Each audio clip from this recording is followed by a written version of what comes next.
We just want to start this episode of Jocks and Jills on this Tuesday, November 11th by acknowledging Remembrance Day here in Canada and Veterans Day in the United States. We're so lucky and privileged to enjoy the freedoms we do on a day-to-day basis, and we know it's as a result of sacrifices made by heroes in the past and heroes today who are still serving. So we just want to start by saying, lest we forget, happy Remembrance Day, happy Veterans Day, and thank you so much to everyone who has sacrificed for both of these great countries.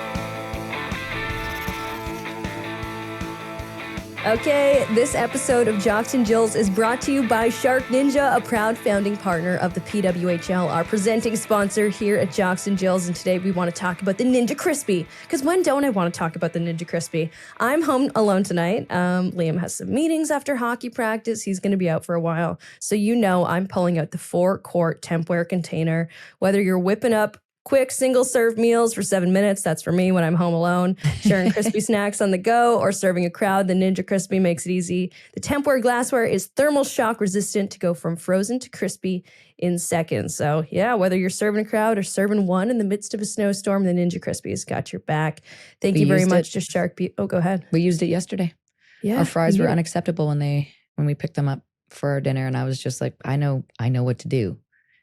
Julia is my friend, so I would not know unless I had this and had Julia to talk to me about it. So chucked them right in there. Fries were back to perfection in a sneeze. Right? Doesn't it make such a big difference? I find all takeout fries, unless they're like McDonald's immediately after you get them in the drive-thru, they need a little love in the Ninja Crispy when they 100%. Come home.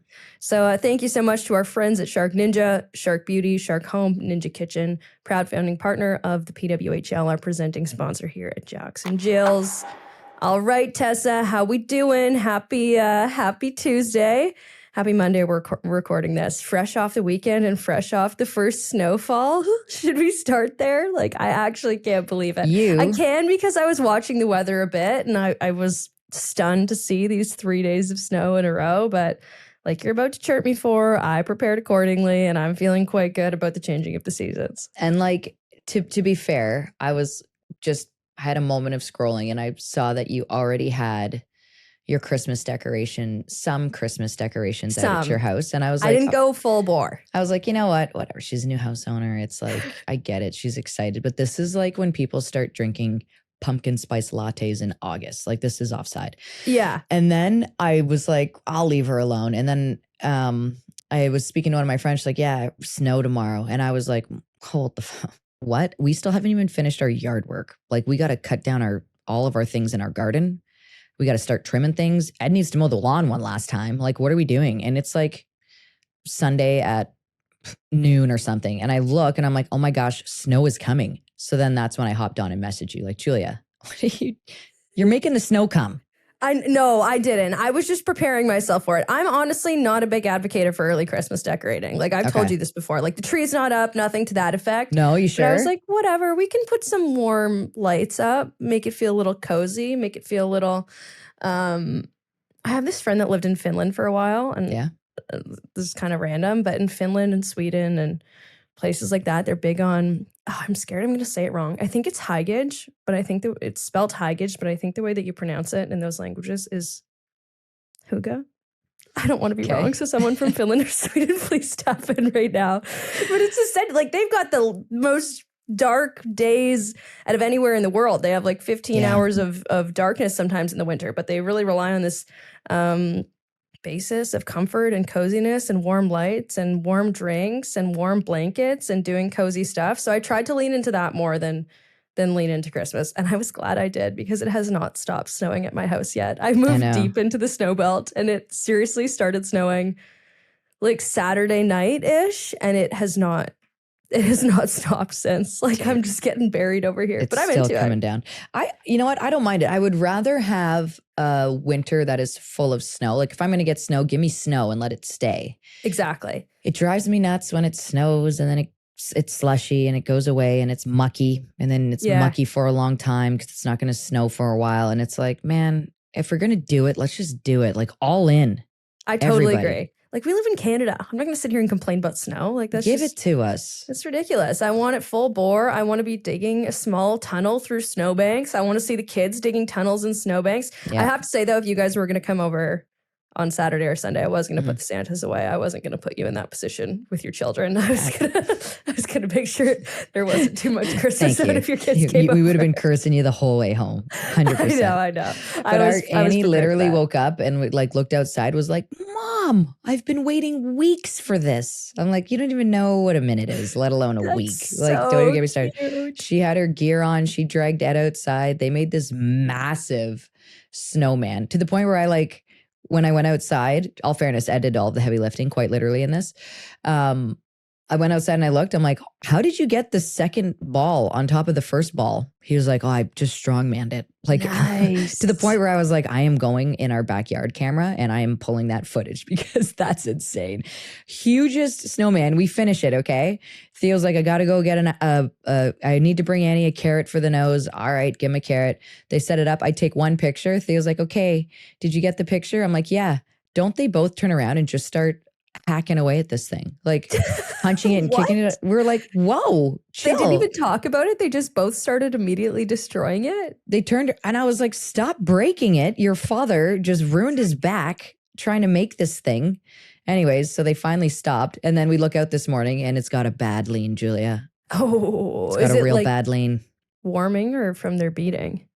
I believe the beating started the leaning. And then I think a little bit of warm weather, albeit it's still snowing here. The little bit of the warm weather had it like, it's leaning right back.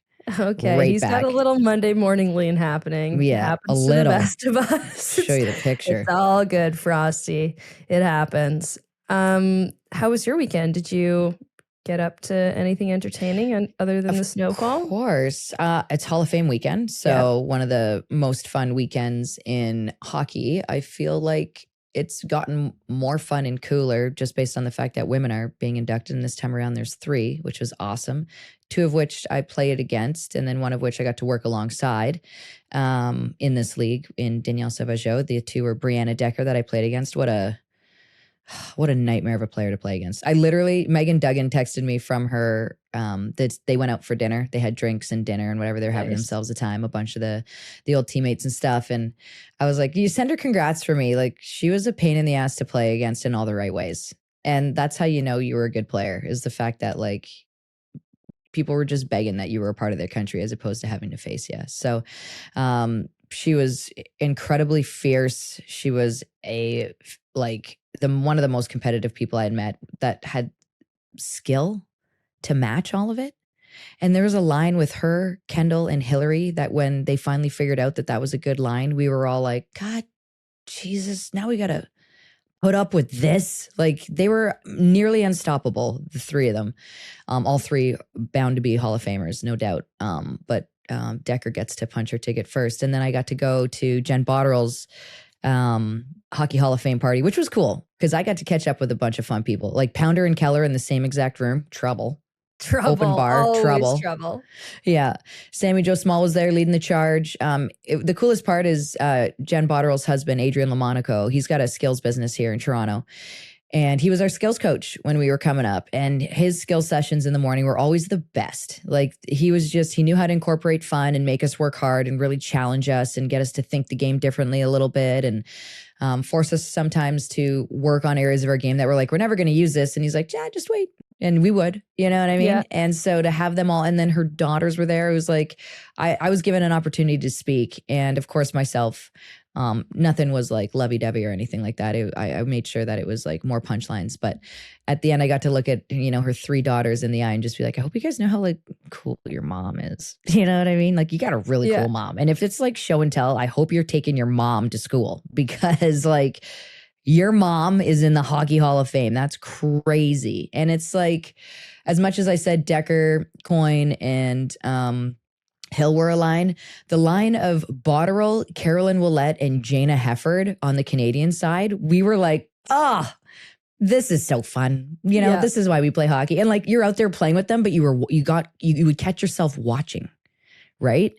And anyways, I was just so proud of Bots. It was nice to see, you know, this moment come full circle for her and end up right where she belongs in the Hockey Hall of Fame. And it was cool to see her family surprise her on Hockey Night in Canada here in up north of the border. And, you know, it's just a surreal, cool moment to think that like, you know, I know people in the Hockey Hall of Fame, like truly know them. Yeah. Like if you need dirt on them, I got it. I'm probably not going to give it to you, but like, that's how well I know them, you know, which is crazy to think.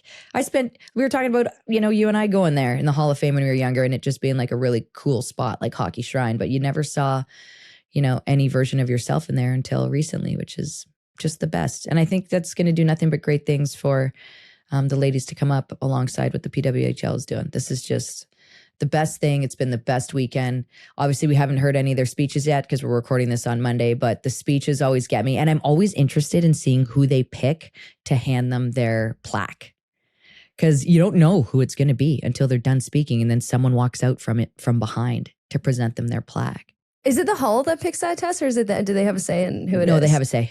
Yeah. That's fun. Yeah. That's cool. Right? Yeah. To your point, we haven't seen the actual induction ceremony yet. We're recording this Monday morning, so that'll go down tonight. But always a really cool, special who's who night in hockey when everybody goes down to the hall. And it's great and so cool to have 3 really iconic women in hockey go in this season. So congratulations to all 3 of them. And I can't wait to see all the speeches tonight. I'm looking forward to it. We'll break those down on Gonna be awesome. Friday's episode of the Cool pod. to see too. I just wanted to point this out that because I think there's people play the game differently and there's a lot of different ways to enjoy the game and be super competitive and successful at it. But Jumbo Joe, love the amount of fun that man is having. And that's just how much fun he had when he played. Like, I was just like, everyone watch and absorb this. Like, before he went out with his jacket on when he was chirping with Matthews and stuff, I was like, that moment right there, that's it. That's I know. I want to know what he said to Matthews and Nylander so bad in that moment because I just Nylander was like head back cackling. Yeah, it was a zinger. I just know it. He seems so funny. He'd be like top NHL players that you'd want to have a beer with or something to that effect. And like, for instance, those guys are probably going to be Hall of Famers and Nylander and Matthews. And they're probably like, I can't believe we got to play with Jumbo Joe. You know what I mean? That's what makes this weekend so awesome and so cool. It is. And more to come tonight, to your point. So looking forward to that. And congratulations again to everyone going into the Hockey Hall of Fame, the class of 2025. Let's keep her moving. Let's get to some of our headlines this week. We have a lot to talk about. We're going to start with previewing the Boston Fleet season, which I'm pretty excited about. They've got a whole new look behind the bench. Oof. They've got a new look, obviously, in their rosters. A lot of new look. Losing a lot of their kind of marquee players last season. We'll start by getting to know their head coach a bit. We had an opportunity to catch up with him. We had 2 different chats with him, and you'll hear both of them in this episode. So here's our first conversation previewing the Boston Fleet season. All right, we're previewing the Fleet season right now. So who better to join us than their new, I was going to make a ship joke. I was going to say like captain of the ship, but that doesn't make sense because there's captain of a hockey team. So I'm just like quitting my joke. Here's Kris Sparre, their new head coach. How's it going, Kris? Thanks for hopping on with us. Oh, I'm excited. Thanks for having me. Solid choice and not dropping that joke, Julia. Bravo. I know, but I just had to expose myself that it was in my head. And I liked where you were going with that. That's good. Thank you. I tried. I was trying to do a ship thing and it didn't work out. First season behind the bench with the Boston Fleet.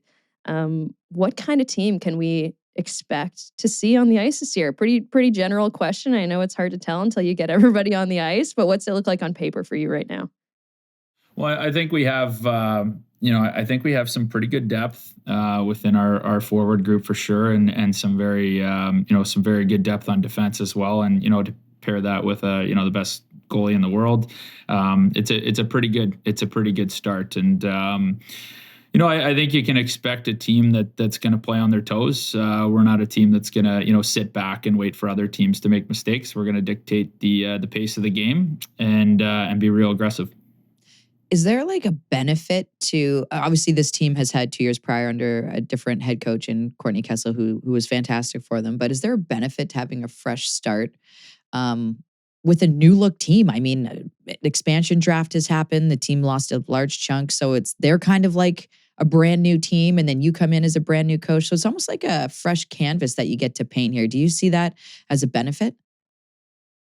Yeah, I think so. I think, we're all in this together, right? And we all have, something to sort of prove. And it starts with me as, my first year as a head coach. And, when I was hired to take this job, there was a lot of great things that were said about me. And then there was another group that feel like maybe, you're not ready because you're not a head coach yet. So for me, that just, that's something to prove, and so I think we have a group of players that have had success at the college level and, maybe haven't had that same success yet at the pro level. And so they have something to prove. And it follows all the way throughout our lineup. And so, we're, like you said, a blank canvas with a really good foundation of veteran players that we've been able to keep around. I think it's exciting. Yeah, I love if that feeling it feels really Boston to have that chip on your shoulder going into the season. And you got Jamie Lee Rattray, who's kind of the epitome of prove everyone wrong all the time. Does that feel like the identity you guys want to go into the season with? Yeah, I mean, I won't share everything, but that's we're certainly trending in that direction. I think as a coach, you're constantly trying to find ways to bring a team together. Whether it's a slogan or a theme or a topic, whatever it is, and it certainly feels like we have a little bit of a chip. You got that slogan ready? Oh yeah, we're ready. We're so ready. You don't want to share it? You don't want to share the slogan? Will we see a t-shirt with the slogan on it eventually by training camp? Will there be shirts? Can we have one? There could be a shirt. There could be a shirt or something in the locker room that's got something on the wall, but we'll wait and see. I dig it. You guys, the team lost a big chunk of their offensive power and leadership, quite frankly, in the expansion draft. The fan base was rattled by these moves. I mean, I feel like every fan base was. Everyone was just royally ticked. So what confidence can you breathe back into these fans with the approach that you're bringing to the team this year? And I know you said it's by committee and stuff, but your team identity, on the toes and all of that. So what can you promise them with this team this year that you're going to bring? Well, I promises are tough, just to give them a promise. But, for me, I think that, the makeup of our team, it really is committee. There's a strong sort of sense of,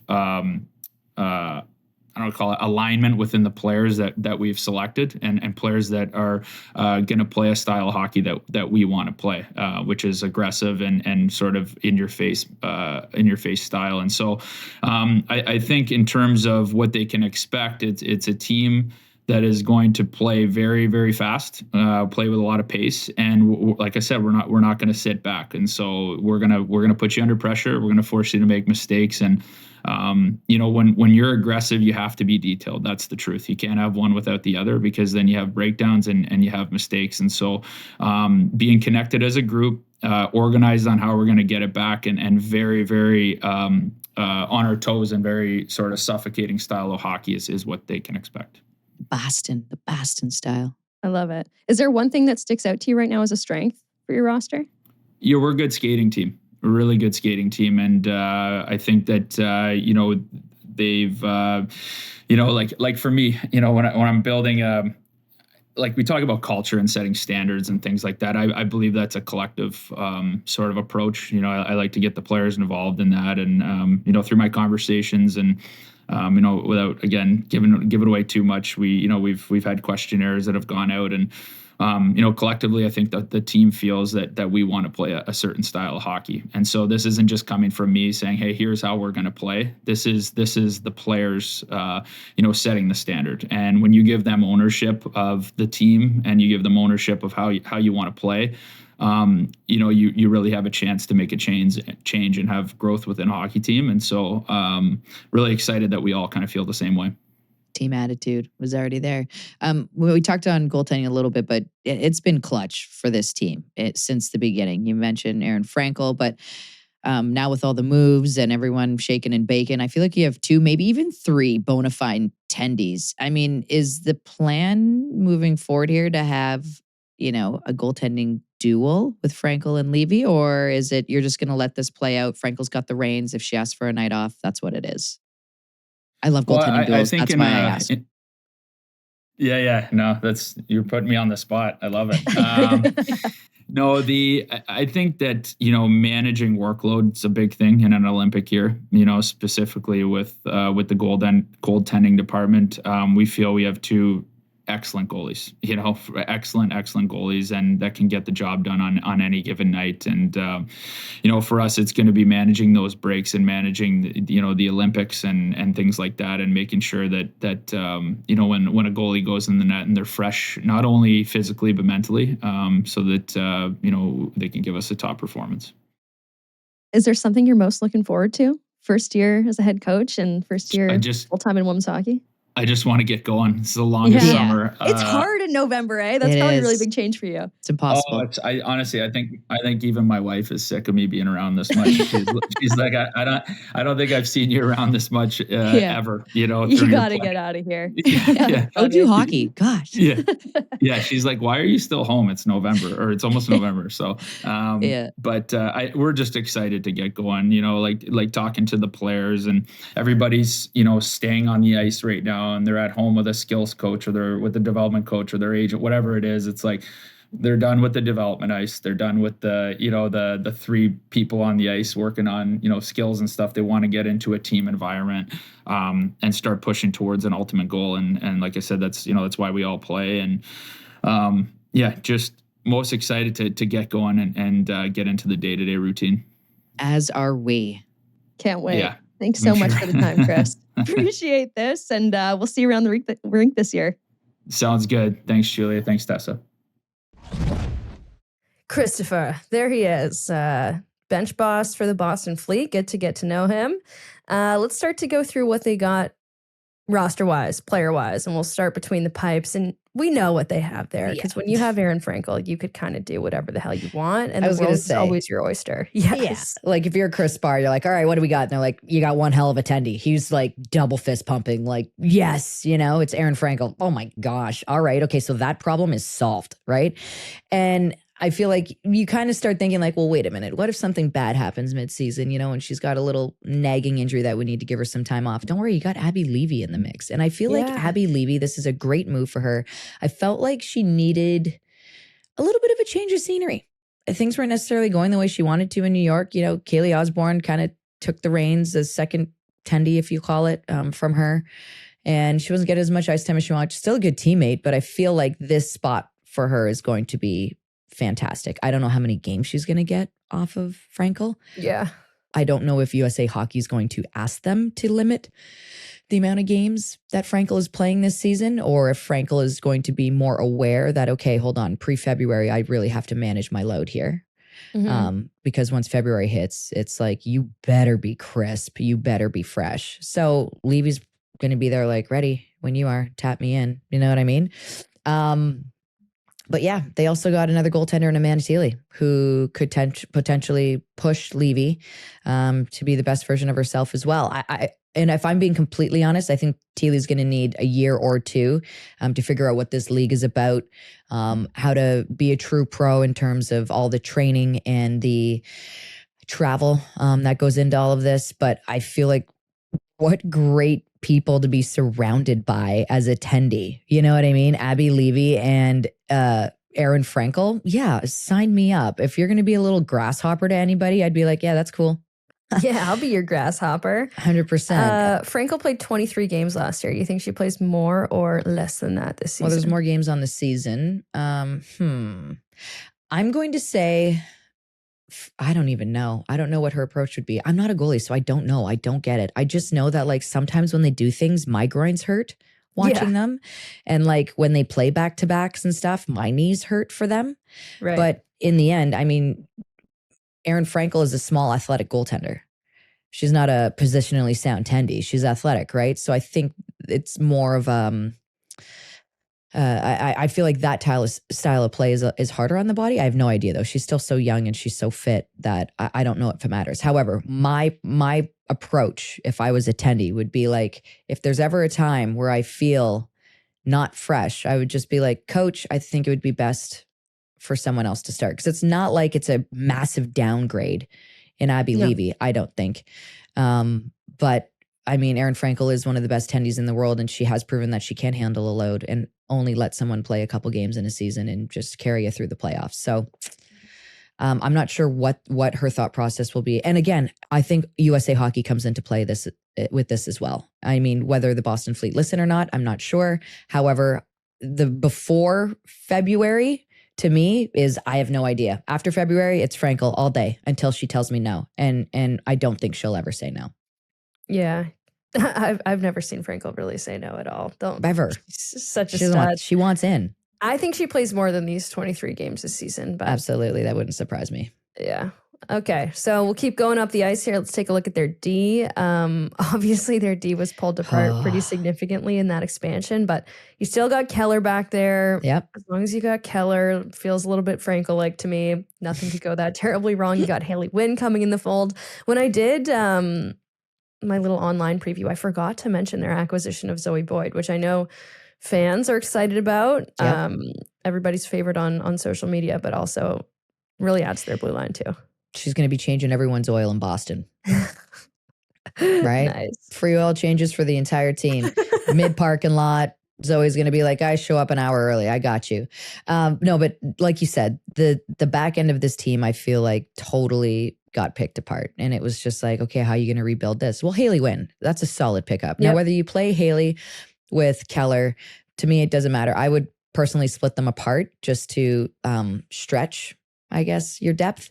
But like you got Pejova, who I think could thrive and learn a lot being one of their D partners. And Hartmutz last year, I feel like was really showing like she could handle more when she got in. And like with expansion, players are going to be handed more responsibility.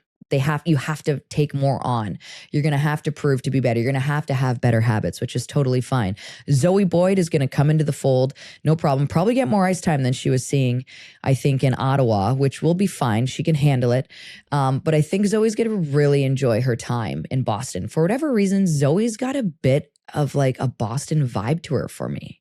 Okay. I don't know if it's because she's pals with Buck, and Buck knows what goes on in Boston. Yeah. But Princess of Boston, Buck. Right, Emma Buckles. I remember when it was announced that Zoe was going to Boston.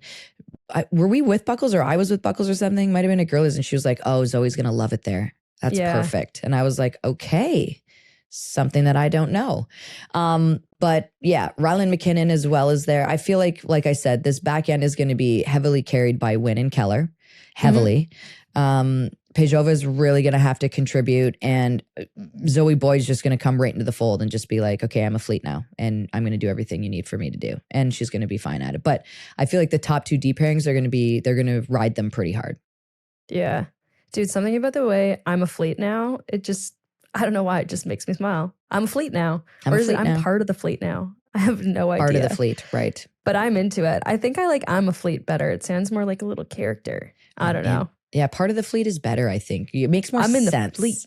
I'm in the fleet. I'm in the fleet. I've joined the fleet. Mm-hmm. Who do the fleet got up front that has you excited this season, Tess? Well, they have Sophie Shirley returning, Alina Mueller, Teresa Schaafsal. I feel like I'm sniffing around a good season with her. For whatever reason, I'm just like, I feel like someone's going to pop off. And for whatever reason, she's the one that came to my mind. Hannah Brandt, obviously returning, is huge. Mm-hmm. Shea Maloney. Lauren Gable, I want to see have the season of her life. I feel like she deserves it. I want that work ethic to be there. It's been a couple seasons now that she's had time to figure the league out. I want her to, this team needs her to have it. Let's just say that.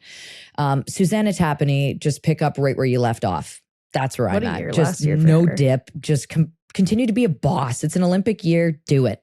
I love that Jill Saunier, when she went to Boston, it was like new hockey life was breathed back into her soul. And it was like, oh, there's the Jill of old. You know what I mean?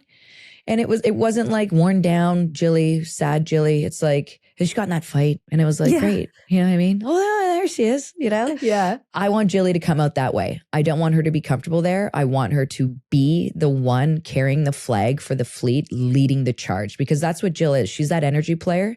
She's the one that's going to go out there and be that spark plug, throw a hit, take a block shot, take a hit, whatever. It's Jill Saunier. She's in. She's your soldier. Right. And I want her to keep doing that. Obviously, Jamie Lee Rattray needs to continue to be a stud. I want her to have her best games, pull in that mom power that she got and just unleash it on the ice. Obviously, Kelly Babstock's returning too for, you know, some laughs in the dressing room and obviously the let's go out there, which she's known for. But I loved that and I mentioned people popping off this season, and Schaafsal was one of them. We're going to see a new version of Alina Mueller this year. The fact that they picked up Chloe Erard, I think, was huge for her. And it was huge in a sense that, okay, we protected you and now we're going to give you something to be amazing because we believe you're amazing. And that's a huge confidence boost for a player like that, because she wasn't playing the way she's wanted to play these last 2 seasons, I can tell you that. And you listen to Jamie Lee Rattray talk about her, any of her teammates, they're like, she is a stud. Like the stuff this girl can do in practice and works on in practice. She's unreal. Like there's so much untapped potential that we haven't even seen yet. So the fact that they picked up Chloe Erard, who she played with at Northeastern University, her and it was Murphy, right? Maureen Murphy that were aligned. They were just a nightmare for the entire league. So I expect that chemistry to be put back together and them just to have a time out there. Maybe it's Schaafsal that they're going to throw on their line and they're all going to pop off together, whatever.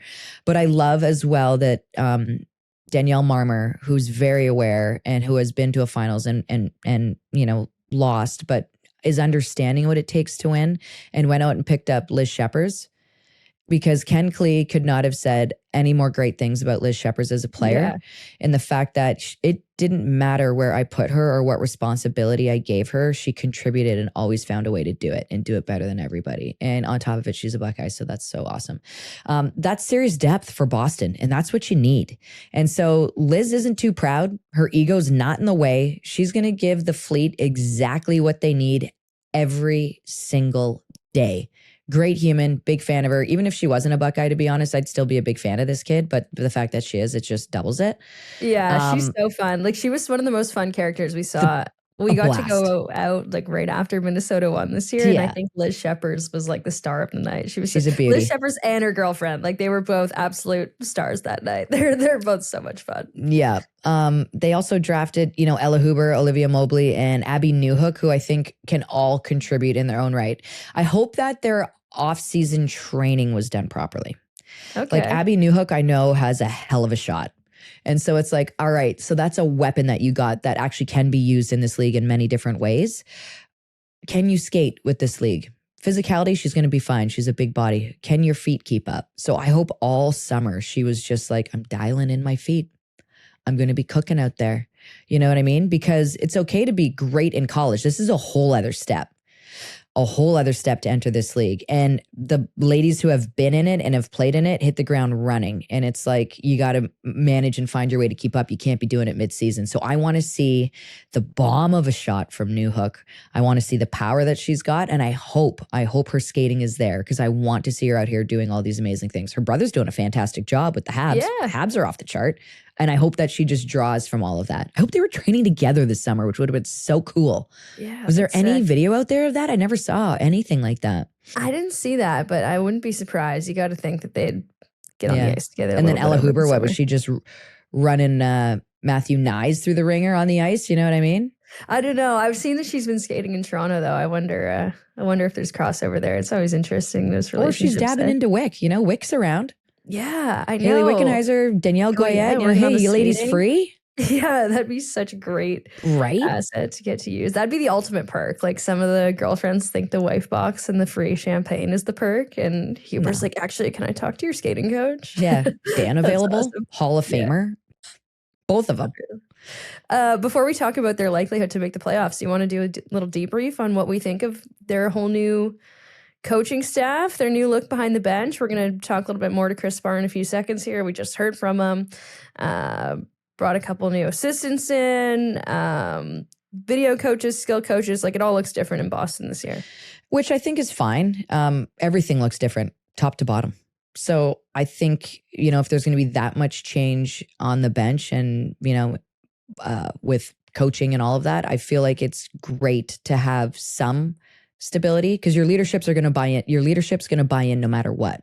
That's their job, right? So if Kris Sparre, this is the other side of it that I don't want to say worries me, but that intrigues me because women are relationship based. That's how we gain trust. And if you want us to work for you and with you, gain our trust and be our pal. And being our pal doesn't mean being a yes man or anything.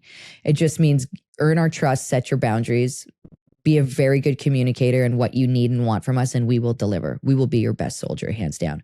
So if he can get the leadership going in the direction that he wants, the rest of them have nothing to do but follow. Right? Because what else do you know? You don't know anything. All right, this is the guy. This is what we're doing. All the Alina Muller's doing it. I'm doing it. Right? Yeah. So I think by the sounds of it, especially I trust Danielle Marmer in her ability to read people, and I feel like she's good at setting the direction of the ship. Kris Sparre as a communicator sounds like he's fantastic. So hopefully the entire coaching staff is on the same page. It sounds like he's very organized. Yeah. But it's getting the ladies to buy in. That's the final piece of the puzzle. Know what you got and get them to buy in. Casey Bellamy is a consultant too. That's really huge. exciting for the fleet. Yeah. Yeah. So how much she'll be involved on the day-to-day, I'm not sure. We'd have to talk to Bells. She's in town actually for Decker's. She was out partying with her. But nice. Bells, she'll have some good insight. Good. So what do we think, Tess? Tough one last year. They make it all the way to the finals in year one. Last season, it comes down to like goal differential, win-loss is just the tiniest thing in the world. And the last game of the season ends up being sort of a nightmare. Where do we see him landing this year? We've been making these bold statements on the pod about who we think is making the postseason and who isn't. Where do we think Boston falls? I say yes. I've said it every year, yes. And it's Aaron Frankel. That's my reason. Paired with the fact that this team is like going to have a brand new coach leading the way. And I think, these players want to win and they're hungry and they're a little ticked off that their team got picked apart, but also new pieces were brought in that are great. And I think Alina Muller's going to enter this season super excited, less worried, more excited, less stressed, right? Playing more free, familiar friends. And, Susanna Tapani coming off of last season, I've got just good vibes about this crew. And I don't know, the Fleet have me hook, line, and sinkered from day one. You've always been a fan of the Fleet. You've always been part of the Fleet. I'm a part of the Fleet, I think. Yeah. They've had me from day one. I haven't been able to deny them. The thing about Boston is even when they have a bad night, like they do good things, like they never have a terrible night, except for that night where they lost out of the postseason. Like that was the only time I've ever seen them have a terrible night. But they always come to compete. They always come to grind you down. Like they're just a heavy team. They've always played that same style, even as their kind of rosters changed over the past couple seasons. It's the Boston sporting attitude. You're right. That's what it is. It's got me. I like it. It's the swagger. Me too. All right, Fleet fans. So that's what we think. We think we'll see in the postseason. And we hope we do. Like the Fleet fans bring such good energy and they're so creative with all their signs and stuff like that. So that's what we got on the Boston Fleet this year. Before we keep going here, we just want to take a second to tell you about Clever Mocktails. They're the official mocktail of the PWHL. 0 alcohol, all the fun. They're made from natural, high-quality ingredients. There's 6 flavors to choose from margarita to gin and tonic and mojito, non-alcoholic cocktails that are ready to drink. They're crafted with botanical infusions for that wow factor flavor. They bring a refined, refreshing option for any moment. Hockey season is upon us, Tessa. We were enjoying the Rivalry Series this weekend. It felt like the official kickoff of women's hockey up here in North America, and I was able to enjoy it with a little margarita on ice. Oh, you went with the Rita, did you? I went with the Rita. You know me. I'm always going with the Rita. I'll cut up a couple jalapenos too, throw them in there, make it a spicy Rita, and have no troubles the next day. So thank you very much to Clever Mocktails for that. Last Friday, I had the pina colada. Have you dipped into that one yet? I haven't had that one yet. I think that one's really actually good. behind me right now. It's really good. All right. Fair warning. You won't be mad. Okay. I like it. Remember, Clever Mocktails have low-calorie and no-sugar options available. They're gluten-free. They provide no hangover, and they're available at your favorite grocery store across Canada, or you can order them online.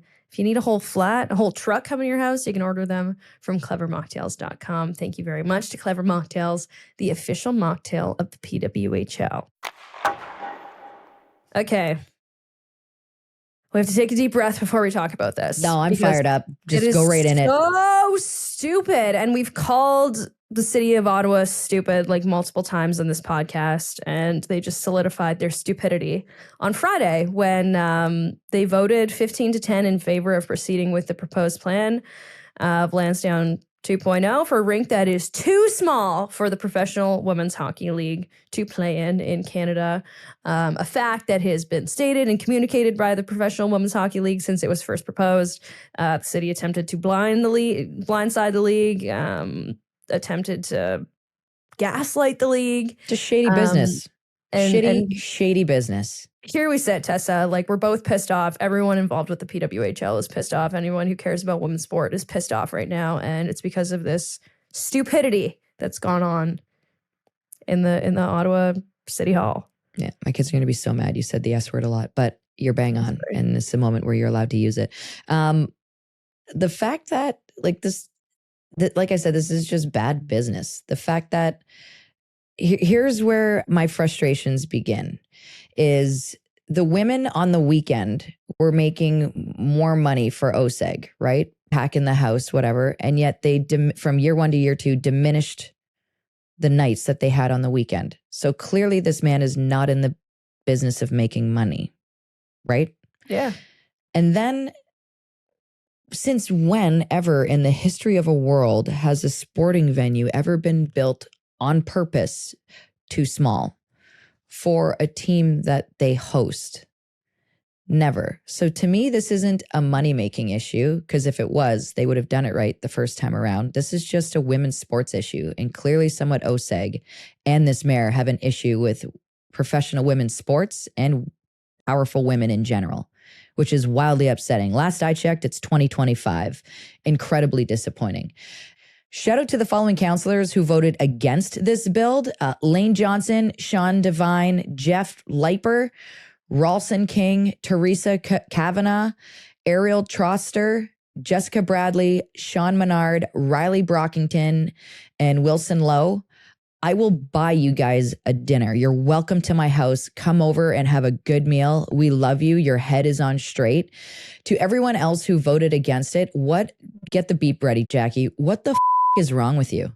What is actually wrong with you? And you want to know what upsets me the most, Julia? There are women that were voting for the approval of this. I pray to God you don't have daughters, because if you do, you just told them that they don't matter. Terrible parenting.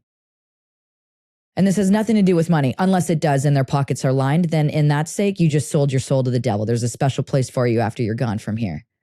The people that voting in favor, the women I'm going to call out: Isabel Skalski, Laura Dudas, Stephanie Plant, Kathy Curry, Catherine Kitts.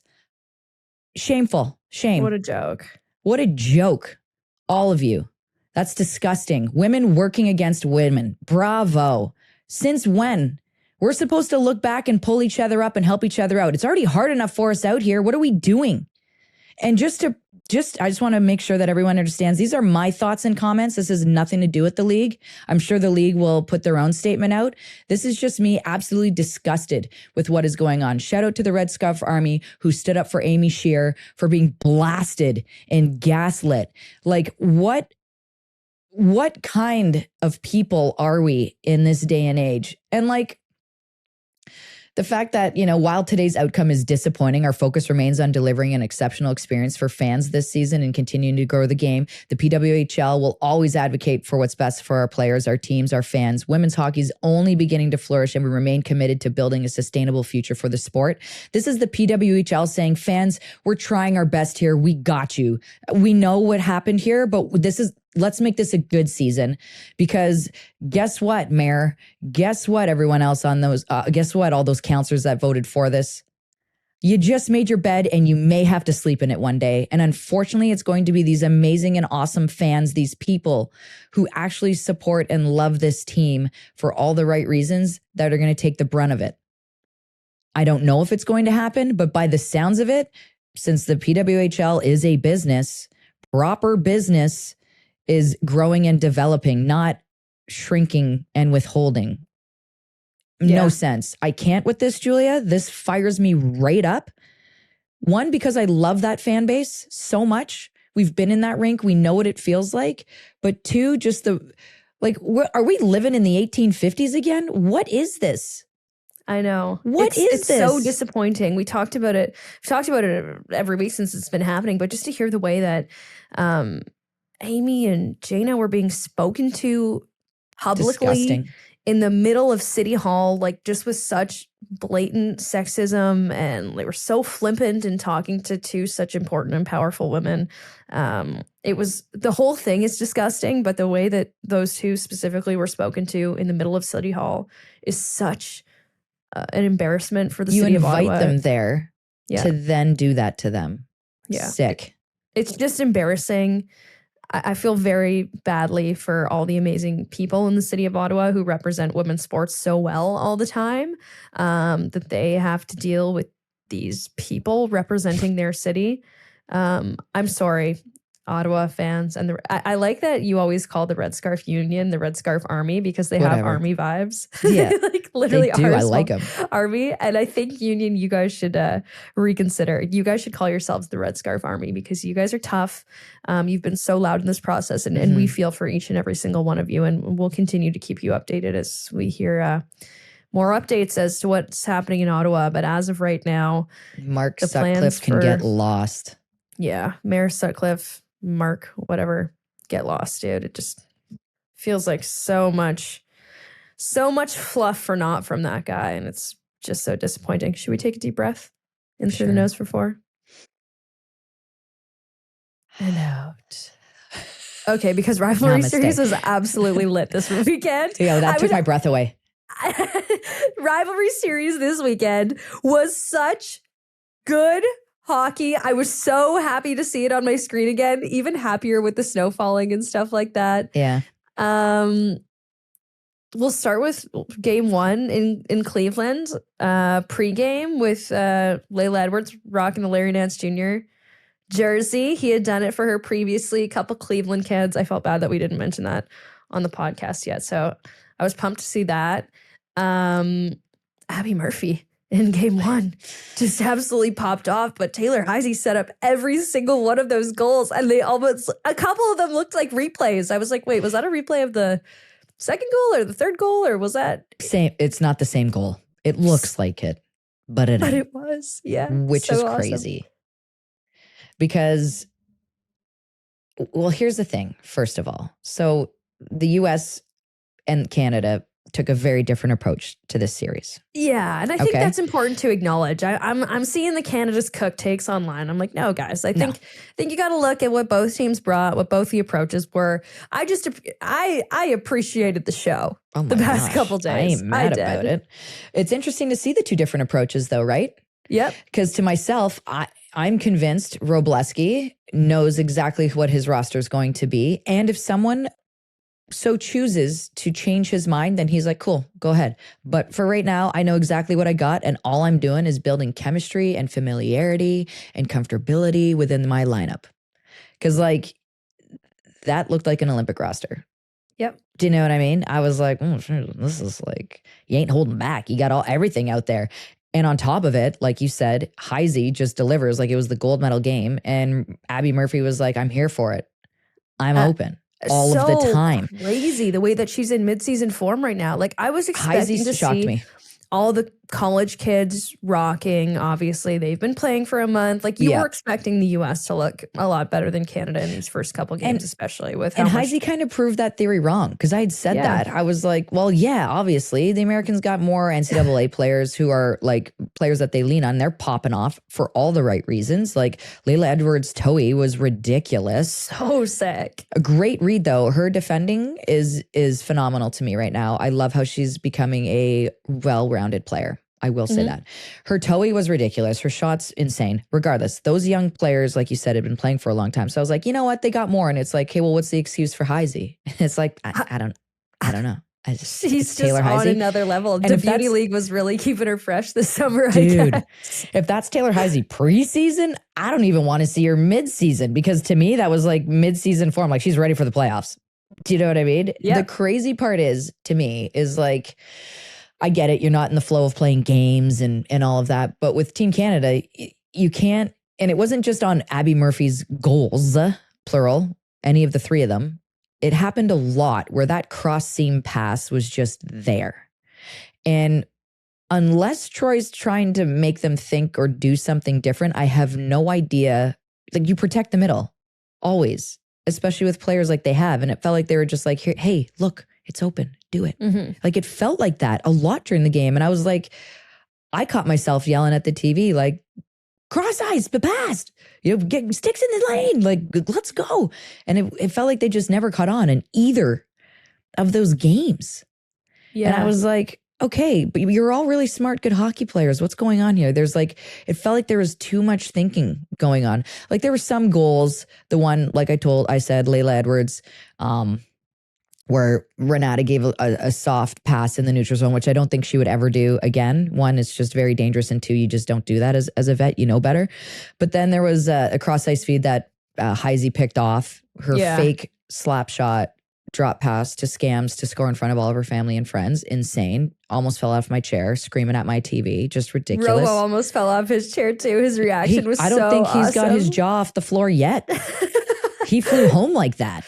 Yeah, he was just absolutely stuck in that position. Right? It just felt like Canada just wasn't learning or like playing smart. And that could be rust, right? I don't know. It just when felt Emma Malte fired that puck so late at Quinn Phillips. Yeah. Watch this rivalry between Ottawa and Toronto pop off now. Yeah. It went under her arm. I know, it was dangerous, honestly. But that to me is like a little bit of preseason slowness as well. I think I'm going to give Malte a little bit of the benefit of the doubt. That's Malte being a Murphy. Yeah, that's what that is to me.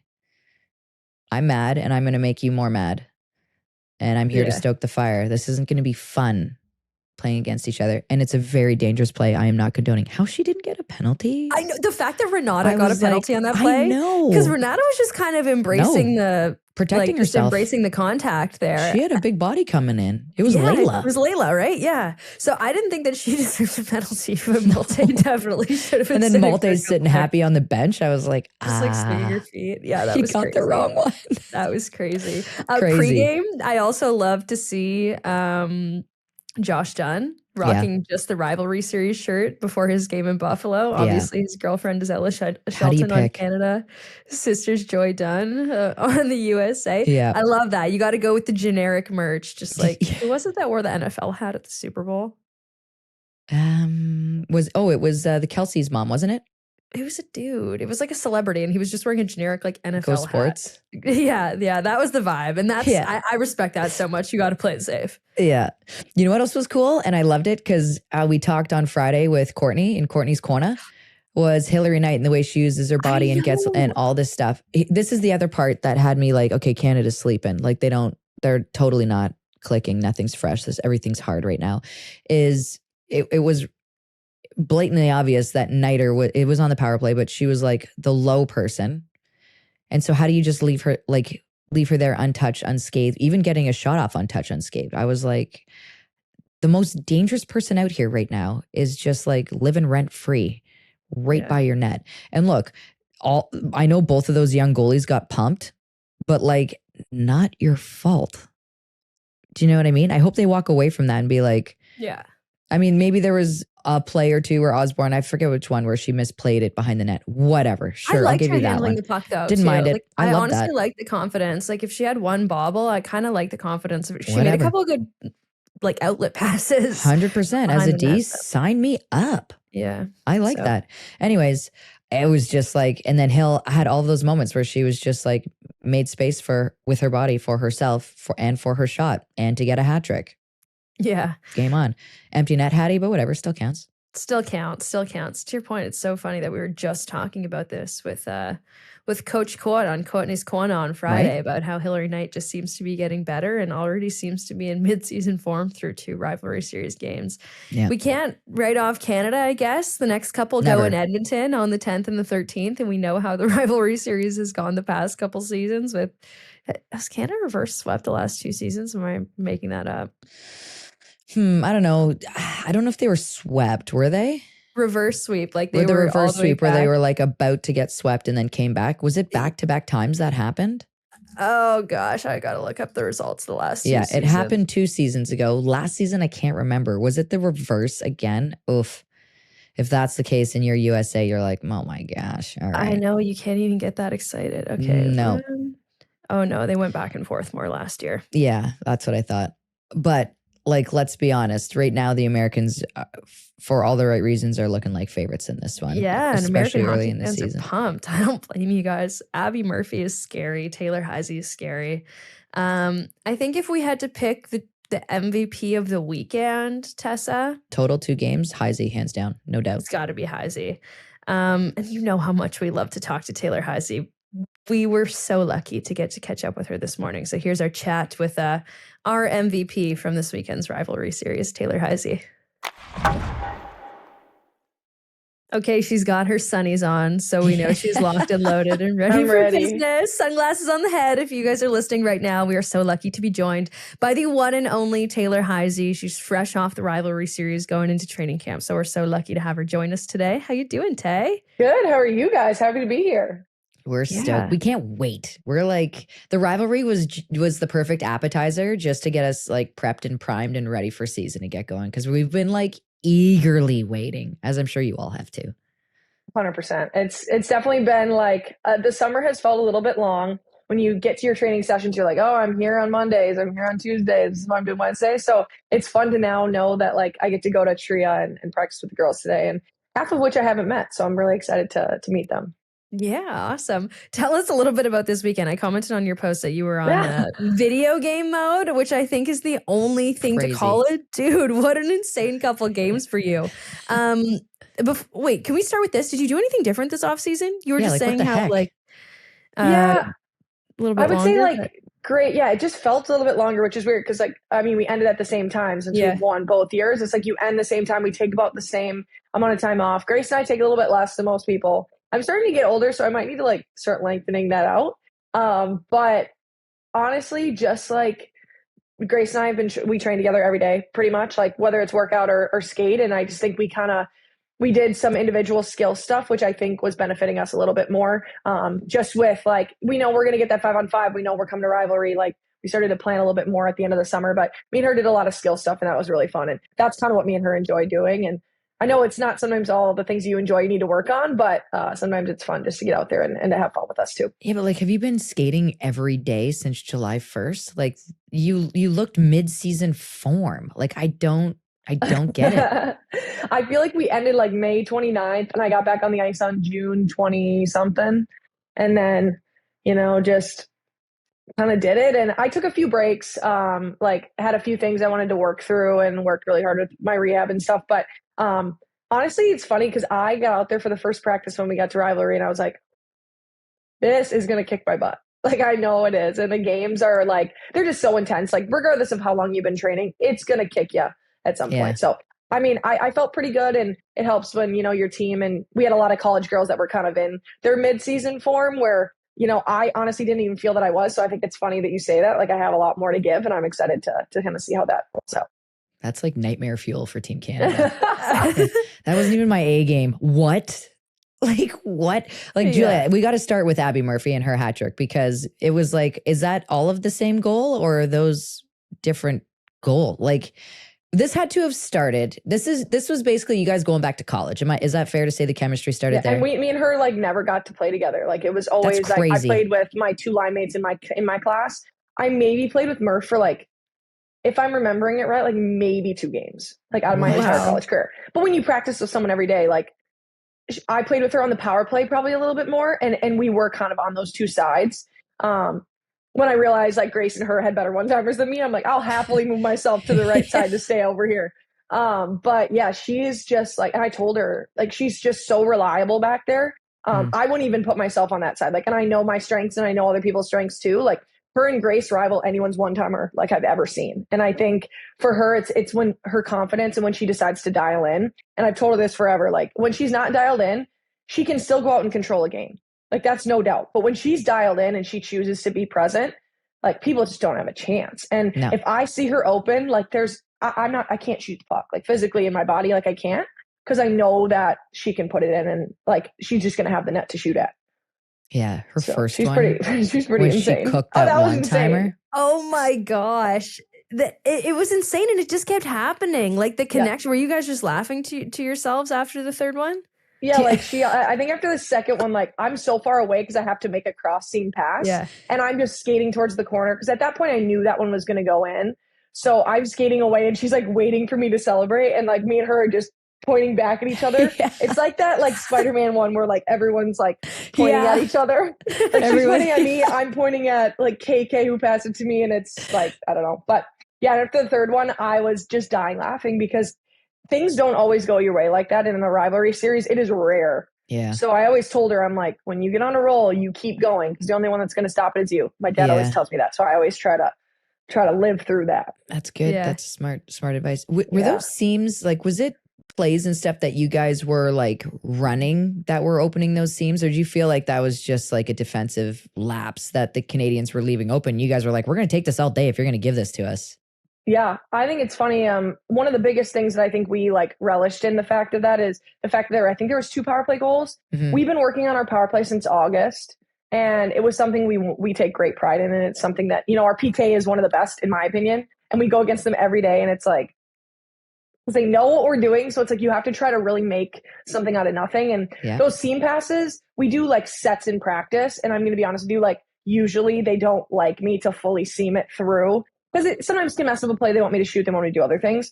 But if I see it, like, I just know that they'll trust me that I can make it happen. And sometimes it's even Murph doesn't know what's coming. I just see 2 skates and I see a stick and I see a lane and I'm just going to send it. Nice. Okay. That's perfect. Let's go to yesterday now, and that insane, or 2 days ago, I guess at this point, it feels like drop yesterday. Pass to Scams in her hometown. I started laughing there because I was thinking of Robo's face behind the bench. He just looked at absolutely. I didn't even get to see it until after. I didn't notice or anything, and I still haven't talked to him. Like, I got drug tested, so I didn't see anyone for 3 hours, and then by the time I got out of there, everyone was gone. Yeah, it's definitely the kind of game you get drug tested. Yeah, for sure. But yeah, I think like. And I was so happy. I didn't know it was Scams. Like, I only saw a flash of blue. I was wondering that. I knew it was, and they could have had a change. I didn't really grasp who was out there with me at the time because we were just playing defense in the neutral zone. And I remember I'm like, it's probably either Kendall or Scams. And in my head, I'm like, they're both lefties. So I can lay it out a little bit instead of having to like really get on a righty. Like, I don't think a righty necessarily scores that. I would still have done it. Right. And I would hope it would work, but the lefty, it just made more sense. And for her, it's so funny. Like, she's so grateful and so thankful. And I'm like, thank you for driving the net. Like, some people would see me on a breakaway and say, pull off. I know. Done. And she was like, you watched the video and she got on her horse dialing. Yep. And that's a natural born, like, just someone that wants to win. And I thanked her. I'm like, girl, like, you're allowing me to do these fun things. Like, there's not everyone in the world that's going to want to take a fake slap shot in a rivalry series game in a very important like moment and just want to drop it to a teammate. I just feel like I have more fun when I can do those things and I'm given the creativity. And there was this did she call for it? Tweet. No. You can see me just like take a look like this. Yeah. And I saw the blue and I kind of saw that if I would have given a fake, the defense was gonna bite. And she was gonna be completely open. So I love making those plays. So that's like someone was saying it's the beauty league, like the league that I play in the summer. That's the stuff you would do there. And that's the stuff that I do because it's just more fun. Is that the tweet that you were talking about? No, the tweet was Heise when there's a fake slap shot to be used and it's behind bars. Like, someone's behind bars. And Kelly's been ripping me. And she's like, how do people keep falling for this? And I said, until someone doesn't, I'm not going to fix what's broken. What's not broken. Because you had one in the first game too. Like, you connected with Murph on one of them. That's the second goal with Murph, And that one's more of like, I just need to get someone to like slightly stop moving their feet so I can keep rolling. And I'm like, I would have ripped it if not. Like, if there's a lane, I'll do it because I knew we had a screen. But Yeah. Super fun stuff. That's unreal. It felt like Team USA and Team Canada took two different approaches at these first two games of the Rivalry 100%. Series. And it's blatantly obvious that, both of these national sporting organizations had to figure out, okay, we don't have centralization. So what's our plan with the time that we have together and the games and practices that we have together? So what was Team USA's, I guess, mission on these two games? Yeah. I can't always get inside Robo's head, so I'm not fully sure the background on it, but I do think like we've done so much work in these camps we've had leading up to this. Like at the end of the day, he's, you would hope that he's seen what he needs to see and put out the lineups he wants to see and all these things. But I do think it's interesting. Obviously, us two took a very different approach. Not saying one's right and one's wrong. But I do think like you're giving people a shot. You're trying to see what works. And for us, it was just, we got to go out there and find ways to continue the envelope that we've already opened. Like we need to be able to continue to widespread things. Like we want to be able to work on our forecheck. We worked on our D zone, like all these things since August. Like I had to remember, I'm like, shoot, what did we work on?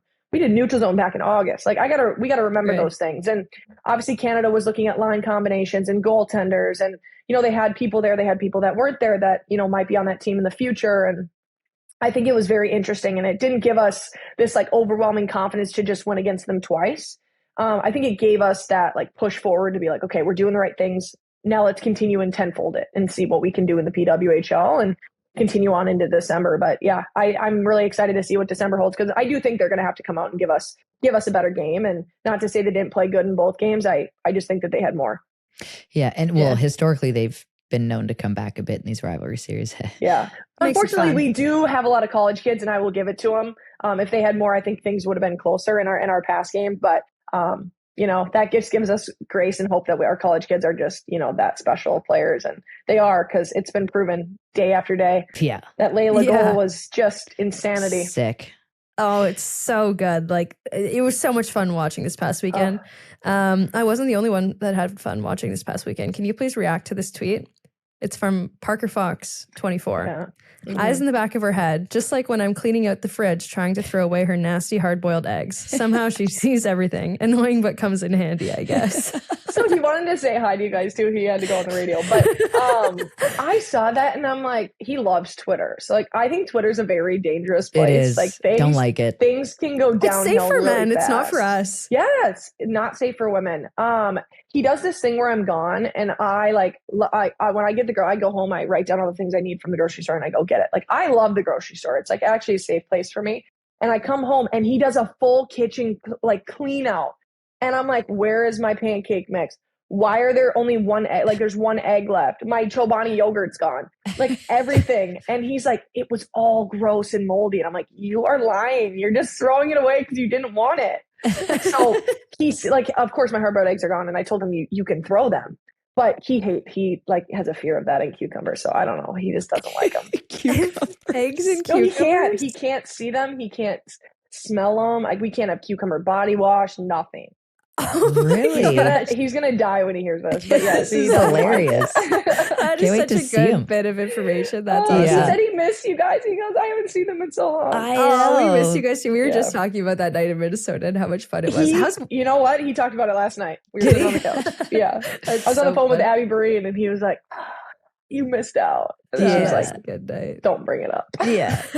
How is wedding planning going? I was just saying that we're both 2026 bride, so I've been following your journey. Yes, it's been fun. I found my dress like last 2 weeks ago before I left. Julia. So good. Julia. Everyone's stressing me out about finding my dress. No, don't feel stressed because you got these TikToks and it's like what I'm doing as a 2027 bride and everything's already done. And I'm like, I know. Well, some of us work jobs and do other things. So maybe like, let's calm down a little bit. Yeah, that's right. But everything's good. I'm trying to find I'm on my band. Like I'm trying to find what I want for entertainment right now. That's kind of where I'm at. Nice. But okay. Everything's fun. Stuff. Yeah. Good. I've been having fun too. Yeah. I love a good live band. You have to, but it's like the numbers I've been quoted by some people is like, yeah, I know it's insane, ungodly bad, but we're trying. I think I found a good one. I just need to get everything. Like my venue is one that you have to kind of let them know, and then they can tell you if it's good or not. So we'll see. Okay, I love it. Helps. It's like a check and balance system. Maybe we should have a corner of wedding planning here on Jocks and Jills. You guys need it. Recurring statement. Or it'll be more I have like a whole book and everything, and I'm writing things down. I love it. I love my little binder. I love my little spreadsheet. Like, honestly, it's good fun. So as long as we stay organized. Just don't look at the budget. That's the only thing. Like, and don't tell your fiance what the budget is. No, he doesn't know. Every time Liam asks, he's like, so what's that cost? I'm like, just shut up. It's none of your business. The second you add wedding to it, just don't even look at the price because it's just not even funny. You two are the opposite of me. I did not have a wedding binder, and the budget was the one thing that I was like dialed on. Like, you guys. I'm like, oh, I can get this. Say less. I have to do it. The next thing I won't. Yeah, that's fair. And then I do it. The first band that Liam and I saw together was the Lumineers. And somewhere in my delusional head, like, I'm convinced I could get them to come. Like, I'm like, Julia, just come on. They're friends with Tyson Barrie. They're Canadian. Maybe we'll see them in Vancouver. Like, I think there's enough connection. I'm putting it out into the universe right now here on the podcast that hopefully I can get them to come. Are you going to get Tate McRae to perform at yours? I was just thinking that. Yeah. I was just thinking that her new deluxe album comes out. I think it's November 21st. So I'm very excited. Ooh. No, that would be crazy. Like, actually, I don't think I'd be able to focus. No, I know. That would be the hard part. Then the focus would come off the wedding, and that'd be hard. Like, Lumineers are low key enough that like the focus would still like be on the wedding and how high. But Tate McRae might take love too much attention. Like, I think having the fray, like doing it would be really cool too. But you guys, we're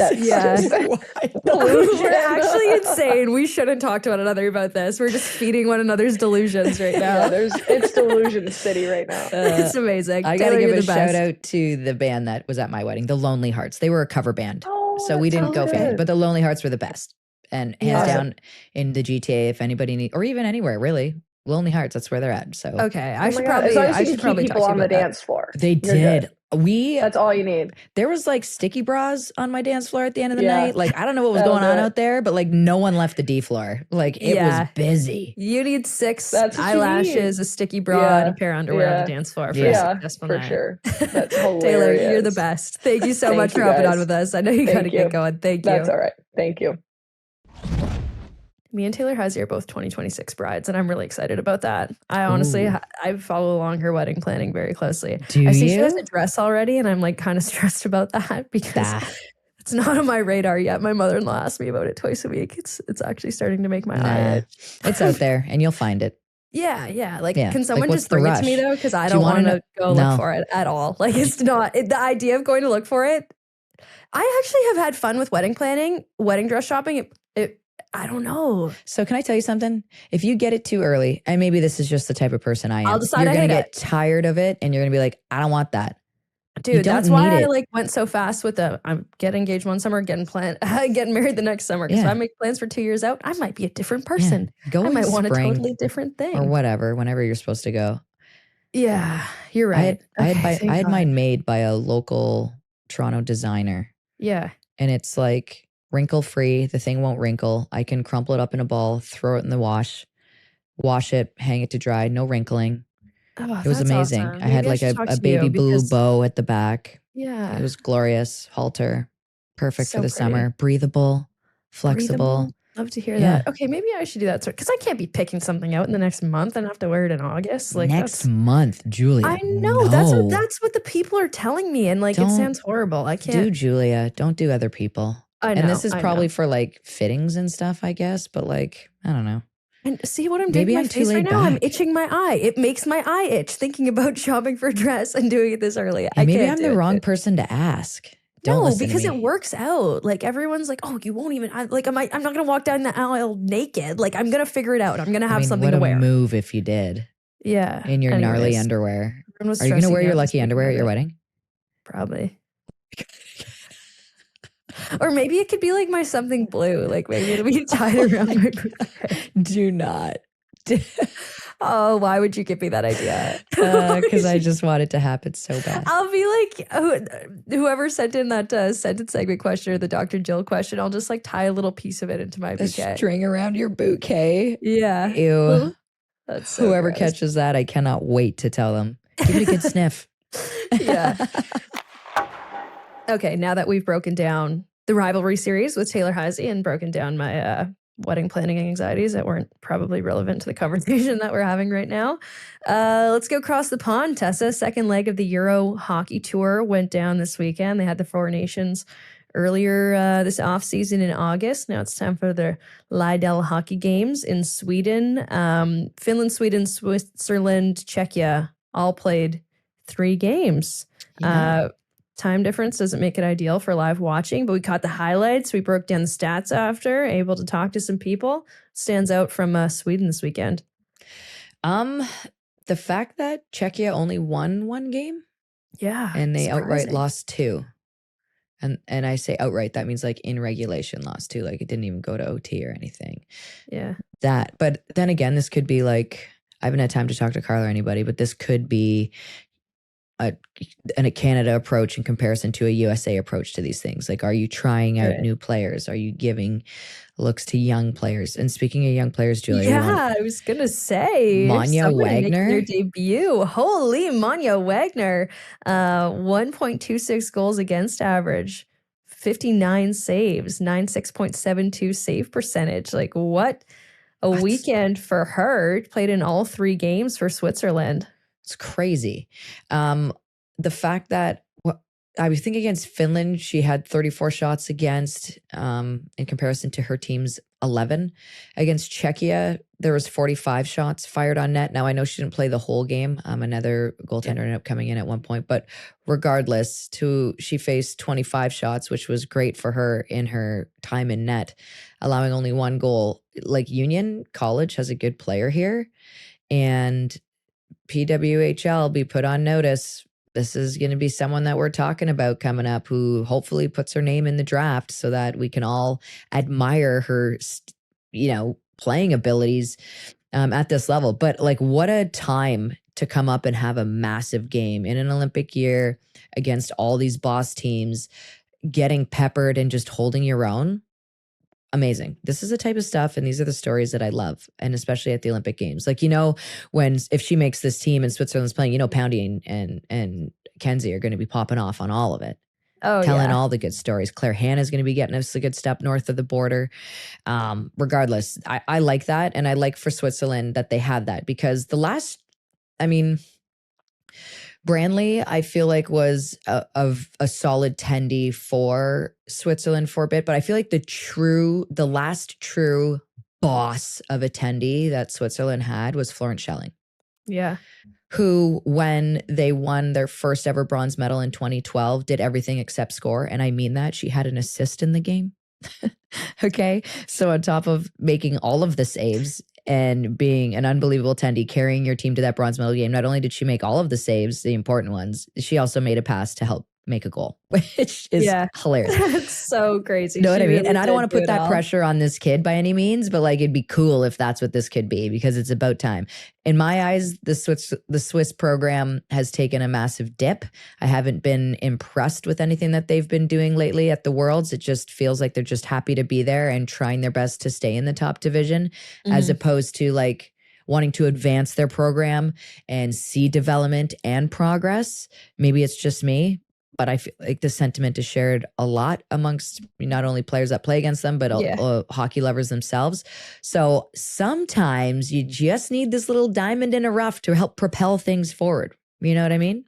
Totally. And they've got some skilled players on that Swiss team. Like there was a time when we were just waiting for them to, I feel like it was during that Calgary Worlds where they were on the precipice of something really great and then just kind of remained there while Czechia took off and became the European. Yeah. It felt like they were scared to allow chances to happen, as opposed to like taking a chance to score. Like, you ain't getting anywhere if you're not putting the puck in the back of the net. So you can play boring hockey all you want, defensive hockey all you want, but like, you got to score at some point. So I think now maybe, let's say if Wagner is this amazing tendy like I want her to be moving forward for this team, then maybe they're going to be more okay with taking risks and jumping on the offensive side of pucks. That's just maybe my thing. As far as Czechia though, I don't know. That one win stands out to me. Finland, nice to see that, they're grinding out wins as well. this is a program as well that I want to see them take a step. It's been a while, and it felt like they were in the right direction in 2019, and that just took the wind right out of their sails, where it was just like, dang, guess it's not us. It's like, no, it is, and it can be. Just keep going. Yeah. But yeah, that's where I'm at. Sweden, I love that. They got points in every single game that they played, because back when I played, Sweden was, and this is way back, Sweden was a team that really pushed. We had Erica Holtz and Maria Ruth, who were like literally the staples of, their forward group. Who else? Danielle, what was her name? Man, she was number 28. She was a pain to watch in front of the net. She was like just a grit grinder in the corner. She always had sharp elbows. Anyways, Sweden had swagger to them, and then they lost it. And it's like they just didn't care about their program. They let it fall to the wayside. And now it's nice to see that hopefully they're clawing their way back here, and they mean business, and they're serious about making this and turning this program into something awesome. Yeah. All right. Think about it. They won bronze in 2006. I know. We're not that far removed from it. So I'm excited. Silver. That's a lie. They won silver in 2006. Sorry, I know what you meant. Yeah. We're not that far removed from it. So I'm excited for this team, and I'm excited for what's to come for them. Exciting few days in Sweden with some women's hockey over there too. So I think I said off the top something about North America. We are officially cooking. Women's hockey is officially cooking. Both sides of the pond. Love to see it.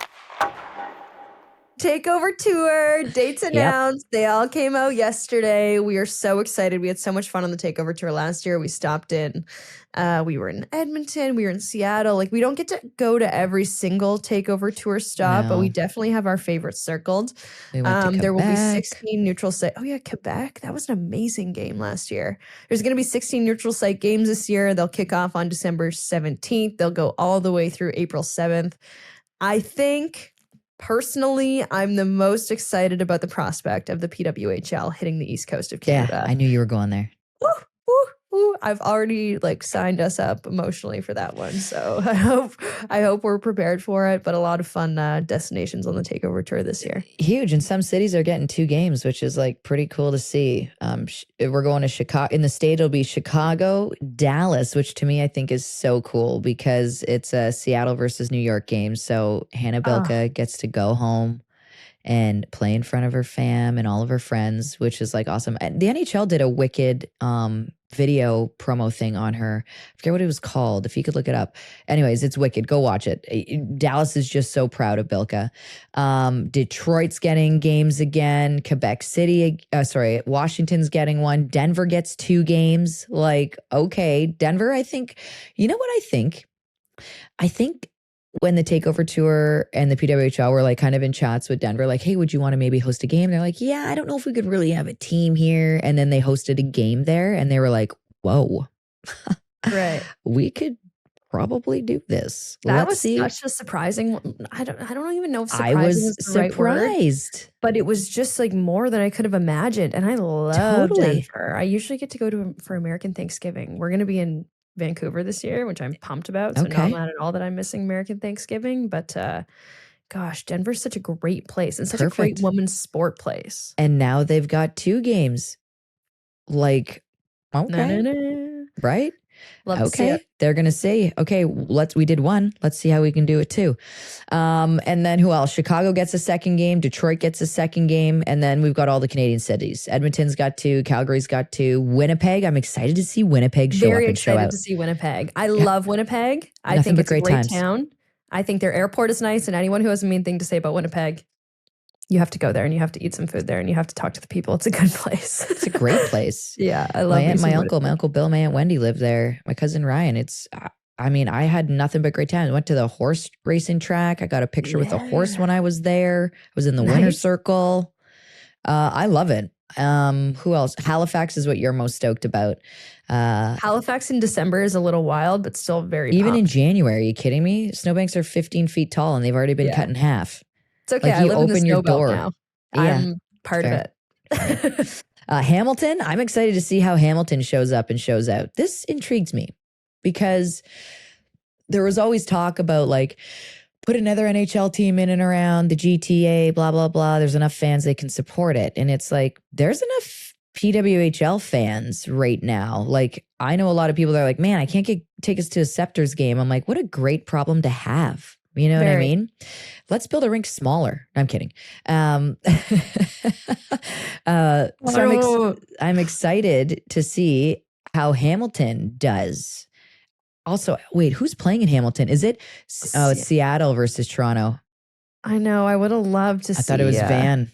Sarah Nurse in her hometown. That would have been really special. Right? Wouldn't that have been the coolest? Yeah. Still going to be a cool game. Still going to be an awesome game. Regardless, I want to see how many Toronto fans end up in Hamilton and how they pull from other areas that maybe don't live as close to the downtown Toronto core. Yeah. I was telling you before, like at Scepters games last year, I remember hearing lots of, like, oftentimes girls would be telling me they came from London for the day. They came from way west. They came from way east. I know that you have the option to go to Ottawa if you're coming from the east, but I think that there's a pretty huge market west of Toronto that Hamilton will cater to. And can I say something too? You want to know what I think a sleeper game is the one in Washington, D.C. I feel like, have you been to an NHL game in Washington? I have not been to that arena. That rink, it is crazy in there. Yo, Washington Capitals fans, y'all are nuts. Like, it's fun in there. It's a good, and they are like educated and they love their team. Obviously they love Ovi, but like, it's a good time in there. I didn't know what to expect when I went to a game there. I'm like, well, let's see, if they like hockey. And I was like, no, they know hockey and they are very loud about it and they want their team to win. It was awesome. Like a great experience. So I am stoked for the ladies to play there. And I wonder if any of them really know, because it's Montreal versus New York. So I don't know if any of those players are aware just, the knowledge, the hockey knowledge that Washington has and the passion. Yeah. I like this. I like Washington. I'm just going to say it. We love the takeover tour, honestly. It's so cool to see the league get to introduce itself to different parts of North America. I'm very excited to see this get underway again this year and PWHL hockey and it makes me happy to see like all the women's hockey fans from all over get a little taste, of what's going on. And that just lets us know that, this is for real. Exactly. Don't build small arenas when you can get more people inside of them. Yeah. Simple concept. It's crazy. Very simple. Okay. One last thing in terms of headlines, Mariah Keppel. The label made its runway debut. We're going to have Mariah on in the next couple weeks, so we won't get too deep into this now, but so cool to see all the PWHL Seattle players out supporting Rhea the label. Is it Rhea or Raya? Oh gosh, I'm going to feel really silly if it's Raya. I thought it was Raya the label. Regardless, I don't know anything about Rhea. fashion. It's all the same Raya, and that's why I said it that way. So we'll confirm. It would make more sense if it was Raya because that's like half of her name, obviously. But like, how cool is that, man? So real? Sick to see the clothes that you came up with in your head on real people walking down the runway. Like, can't imagine that. And just so impressed by her creativity and her drive, like the way that she's able to think things up in her head and bring them literally to life. I've been saying this to you a lot lately. We work on the computer a lot. I love the idea of bringing something to life with your hands. And it's so dope that Keppel's able to do that. And so cool to see her teammates support her in that. She was saying in an interview that, the daytime was, because she had to like, think about the time and energy that went into, like, it was her doing all of those fits. Like, that's just not something that you run through, a sewing machine and then call it a day. No. So she said she was training in the day. The day was dedicated to hockey. And then once that happened, it was like right to the design studio for the evening. And she would plan out her hours and like have to get the work done within those hours. So it was like basically working a full-time job outside of training and being a full-time pro athlete, which is to me, like, I can't wait to get her on to talk about this. Obviously she's in training camp right now, but we're going to get her on to talk about this because this is the coolest. And I think she's the coolest. And didn't she put a couple outfits together for some of her teammates last year? Was there a thing or other players in the league? Yep.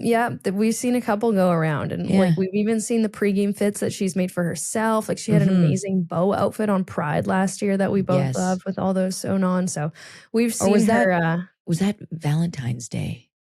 Yeah, there's been a bunch of good ones. Like she's done a bunch of good ones. Her honestly. denim one I liked. Amazing. So congratulations to Mariah Keppel on her runway debut. We know stop being so we're cool. gonna see this more and more over the years. So happy for her, and really happy about the precedent that it sets too within the league for players being able to do things off the ice, because we know that these ladies have lots of talents outside of hockey. Congratulations again, Mariah. It's so cool. Okay, we've already talked to Kris Sparre once on this show, but people are curious about these new bench bosses in the PWHL and where these dudes came from. And you know what? We like to get the information for you guys right from the horse's mouth here on Jocks and Jills. So we decided to do a little digging with the Fleet's head coach, Kris Sparre. We wanted you all to learn a little bit more about him, and we learned a little bit more about him as well. So here's our chat. With him.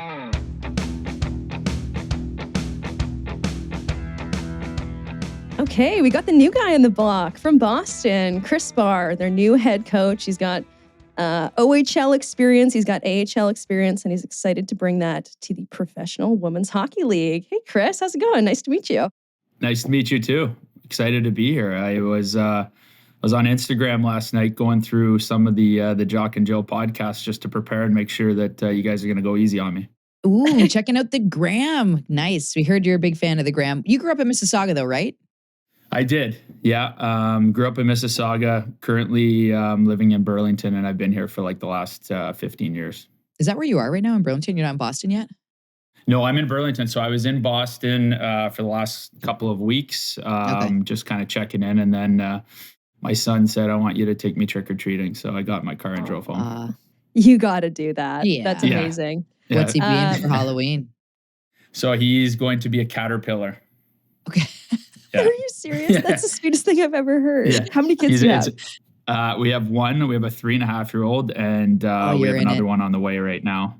Oh, yeah. Congrats. Awesome. Yeah. Thanks. Yeah. I'm right in the thick of it. Yeah. I know that life. I know it well. I've got a 5 and almost a 4-year-old. So we're living almost similar lives. So growing up, I guess, was hockey like always your love? I mean, I feel like in Canada, especially Mississauga, solid, hockey organizations there. Was hockey always your thing, or were you a multi-sport kind of guy?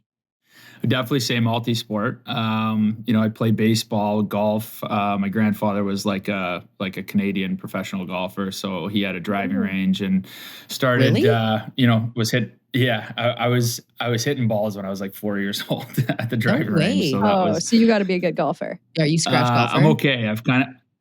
I was, and now I'm not anymore, unfortunately. But only good golfers admit that sort of thing. Yeah. Yeah, it was like, I was pretty good for a while, and I was at a crossroads where I'm like, should I play hockey or golf? And, I decided that I want to be in a cold hockey rink the rest of my life. I'm not sure why I did that, but. We have these conversations between the two of us all the time, too. Tessa's trying to get her kids into golf and tennis, so she doesn't have to be cold anymore. Just want to be in all the warm places. Yeah. And I don't want to be stuck coaching everything. You know what I mean? Like, I don't know. Go find a golf coach that'll teach you things that I don't know. But did you say your grandpa had a driving range? Like, what do you mean, in his backyard? No, like he owned one. He was like I said, he played in the Canadian tour, and was like a pro at the golf club. And then him and a couple buddies went in on a driving range in the Rexdale area. I'm not sure if you're familiar where that is, just outside of Toronto. And so they had that for a really long time, and then they sold it off. And then, he became a part owner of a golf course around here. So I grew up on the course, and they actually had a property that was right on one of the courses. So my brother and I would just hop the fence, go play 3 holes at 7:00 at night. And it was a part of my life. And yeah, it was a lot of fun. What course was it? Maybe we've hacked it up a little bit. Hacked it up for sure. I'm sure you have Hidden Lake. Yeah. In Burlington. Okay. Nice. They got 36 holes there. So left a couple divots there before, for sure. Yeah. It's almost miraculous. Like, golf's so embedded in your family that you ended up a hockey guy. When did you make the decision ultimately to really commit to hockey? So honestly, I have an older brother. It's just him and I golf together, play baseball together growing up, hockey. And then when he was 16, he basically, he wasn't drafted to the Canadian Hockey League or anything. And he was playing Tier 2 Junior A, and then got recruited by a team in Victoriaville. in the Quebec Major Junior Hockey League. Yeah. And so he's 3 years older than me, and I'm like, all right, so he's doing it. I'm going to start training a little harder. And I was playing AAA at the time, and we just kind of like started working out together in the basement, and one thing led to another, and then I was in the OHL, and the rest is sort of history. That's cool. Doing with the big bro. I feel like that's the common story. It's like, so why did you do that? It's like, because my older sibling was. That's why. Yeah. I feel like that's just commonplace with every hockey player. So how'd you start? Well, my older sibling was playing, and I was at the rink all the time. So my parents were like, you're playing too, kind of thing. Yeah. So you played in the OHL, you mentioned. You played with the Barrie Colts. You also played with St. Mike's Majors for a bit. What'd you learn in that experience before turning pro and playing in the ECHL and the DEL, like the German league? What was the big learning moment for you? I guess they say it's pro with the OHL, but I always like to call it like the grooming process where you learn to be a pro. So what was the big learning moment for you playing with the Barrie Colts in the OHL? Yeah, that's a good question. Firstly, I know you're from Sudbury, and you guys beat us in the playoffs every year when I was in Barrie, which was a tough one. We actually were the 1 seed the 1 year, and they were the 8. And they had like Mark Stahl and a bunch of the other Nick Foligno, and beat us in 4 games. It was pretty devastating. But did the Wolf come down? Yeah, right to center ice so many times. Yeah, way too many times. That thing is so awesome. It's epic. Yeah, I'm like, they're building a new arena there now, aren't they? They were going to. There's still a lot of talk happening, but yes, they will. They got to keep the Wolf either way, no matter what happens. The Wolf there. will be kept. Let's just make that clear. I was gonna say if they build new one, they got to keep the Wolf. But I don't know. I think it's just being, becoming a pro. It's such a cliche. But when you're in junior hockey, you're in NCAA, you're at sort of, you're around your peers, you're around people that are relatively, the same age as you, and then you get to pro, and it's a different animal. You have players that are in their 30s that have, kids at home that they're trying to feed. And, when you go for a 50-50 puck against a player that's, 32 years old, that's, feeding his family, it's a little different story than, somebody that's your age. And so I always say that, learning to play the professional game the right way, but also learning to be a pro is sort of the biggest transition for me. And some pick it up a little quicker than others. And, but that was sort of the big transition for me. Yeah. It took me a minute to figure it out. I'm not going to lie. I'm still working on it personally. What was the transition like to coaching like that then after that, Kris? So when I was 29, I had some interesting injuries, I should say, in Germany that are a little unique. I was in the middle of an exhibition game. My one arm swelled up, and I ended up having like blood clots in my shoulder. Which would put me out for 3 months. And then, I was under contract for another year, but just talking to some doctors and things like that, they kind of suggested that, this could be the end of the road, or this could, end up happening again. And it was really a matter of, health and well-being, over playing the sport that you love. And simultaneously, I was on my bachelor party in Nashville, and my good friend, you know how these things happen. And, my good friend, Billy Burke, whose family was the owners of the Niagara Ice Dogs, they had a assistant coaching job available, and he said, would you want to interview for it? And this was like literally at the same time. And, I went into the office and had an interview and had a second interview, and ultimately was hired. And, not to make it too long, but, like my first year coaching, I wasn't sure I really loved it, to be honest with you. Like I'm in Niagara, I'm coming from playing pro hockey, and I didn't really have a lot of, I should say, influence on the team yet. I was ordering spaghetti and meatballs for 16-year-olds and booking hotels. That was kind of my intro to coaching. I wasn't sure I loved it, but then I started to get a piece of the pie with the team and coaching the power play and working with the players, and ultimately started to fall in love with it. That's awesome. I have to ask about that, getting spaghetti for 16-year-olds, because I think I'm marrying one of them. My fiance Liam Ham was on that team in Niagara. Crazy. Really? Did I coach him? Liam Ham. Yeah, I wanted to get the scouting report on the guy. Give it to us. Come on, be honest. As a 16-year-old, I know that was a hard year for him. And being 16 in the OHL is not a very fun thing. Oh no, Liam's I had to bring that one up.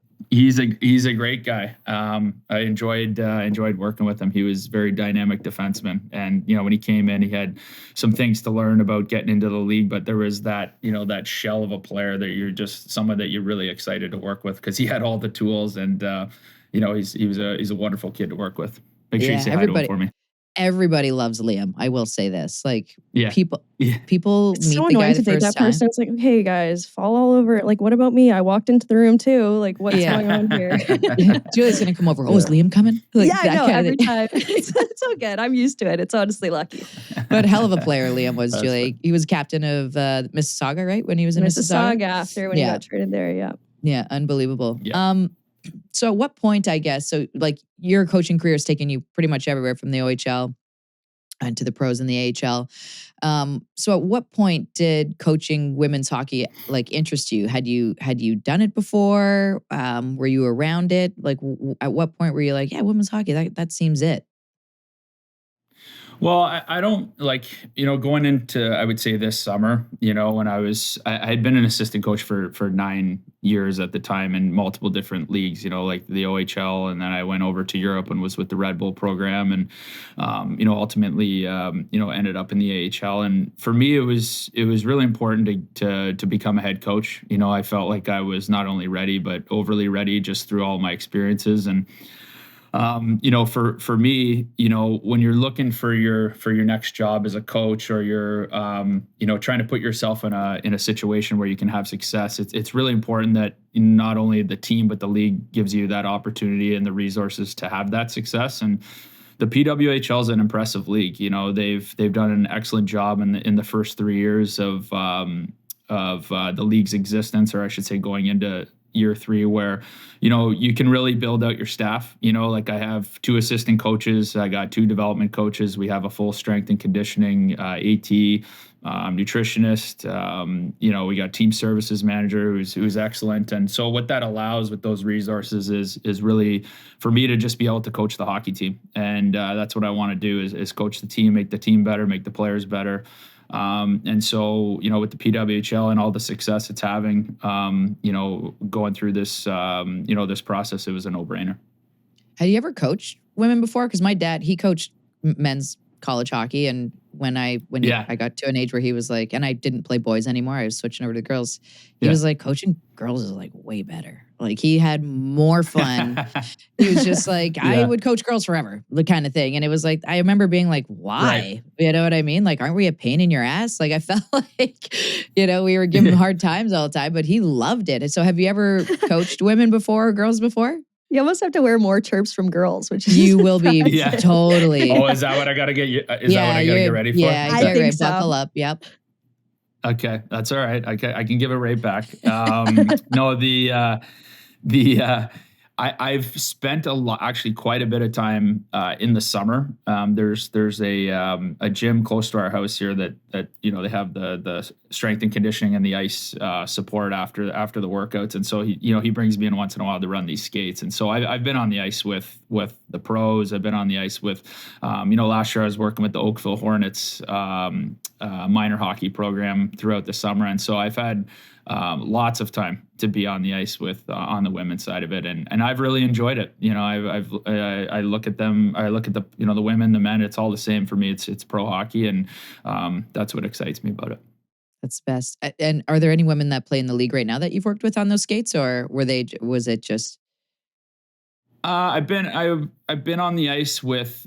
She probably wouldn't remember it. It was a long time ago. Natalie Spooner was on the ice. Yeah, and I know that Renata Fast and Sarah Nurse all work out at this same gym that that I'm at. I was on the ice with Sarah, I think this summer once, but once I took the PWHL job, I stopped giving her tips. Yeah. Fair enough. Or I should say I didn't give her any tips, I should say. Yeah. Speaking of that gig and that job, I mean, how did you find out about it? How did you apply? Like, was it word of mouth? Were you just scrolling on the gram and saw it? Like, what took place? So, Yeah, it's a good question. It's kind of a long-winded one, but I'll keep it short. Basically, there was an agent that had mentioned that this job was open to somebody that I know, and so I had the agent reach out to Danielle Marmer, who's the general manager of our team, and say that I was interested in the job, and then then Danielle and I touched base, and the interview process started. Is it true that you slid into her DMs about the job, Danielle Marmer? Now, hang on a second. Where did you hear that from? Yeah, so that's kind of that could be partially true as well. Hey, if you don't ask, you don't know. I appreciate that. Yeah, I got to shoot little DM slide. Well, it's interesting because you don't we're on the men's side, there's always like an easy line of contact. Like I'll know an amateur scout or a pro scout, and you can know if you're looking to get to an NHL general manager, it happens real quick. So, I was talking to this agent, and she was trying to get a hold of her going into the draft, and all of a sudden I'm like, I kept saying Danielle Marmer on the phone or whatever, but her profile popped up, and I just fired her a quick message that, hey, sorry, I know this is unprofessional, would love to talk when you get a chance. And so we still laugh about that. I think the best part is like, she didn't respond to you until after she hired you, right?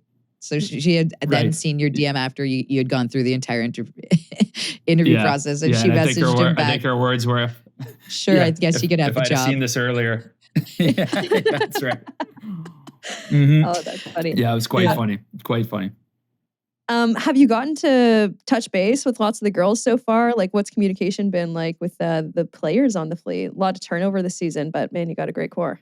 Yeah, we do have a great core. I think I've gotten through every player on the team for sure for a phone conversation or an in-person, which has been great. And I've been blown away. We're very lucky in Boston. I can say already. We have a very strong culture in place. Very good people. Our support staff, our hockey operations staff, world class in my opinion. Some of the best that I've seen since I've been in the game. And I think a lot of coaches do, talk about their culture and how great it is, but I sincerely feel that in Boston and with the people that, Danielle has brought in and the athletes that she's acquired this year, but not only that, but has kept around for the years that the league's been around. And when you have that in place, it's exciting, right? You don't have to go in there and coach, people on how to behave and on how to act, because we already have that foundation in place. Yeah. On the ice, like how much, like you can be honest, how much PWHL hockey had you watched coming into this? Prior to? Yeah. I would say I watched a little bit of the Toronto series from I think it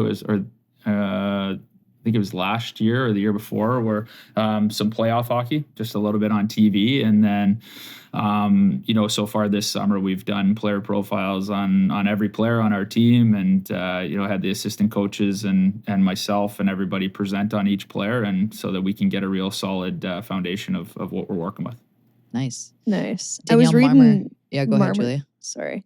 I was reading Marmer talk about your hire and kind of how you have experience coaching, trying to win, but also developing players at the same time. Do you see that being super applicable in the league like the PWHL, where players are still trying to get better? And how do you take your AHL experience and OHL experience and kind of apply that here? Yeah, I think there's a direct parallel between the two leagues, and that was sort of the mandate when we were in San Diego for the past 3 years is develop players, and we knew that as quickly as we were going to develop players is how quickly our team was going to take off. And so we're going to place a strong emphasis on our players getting better. And they're going to each, have a tailored sort of development plan for each of them so that they know where their strengths are, where their weaknesses are, and we're going to build that out together.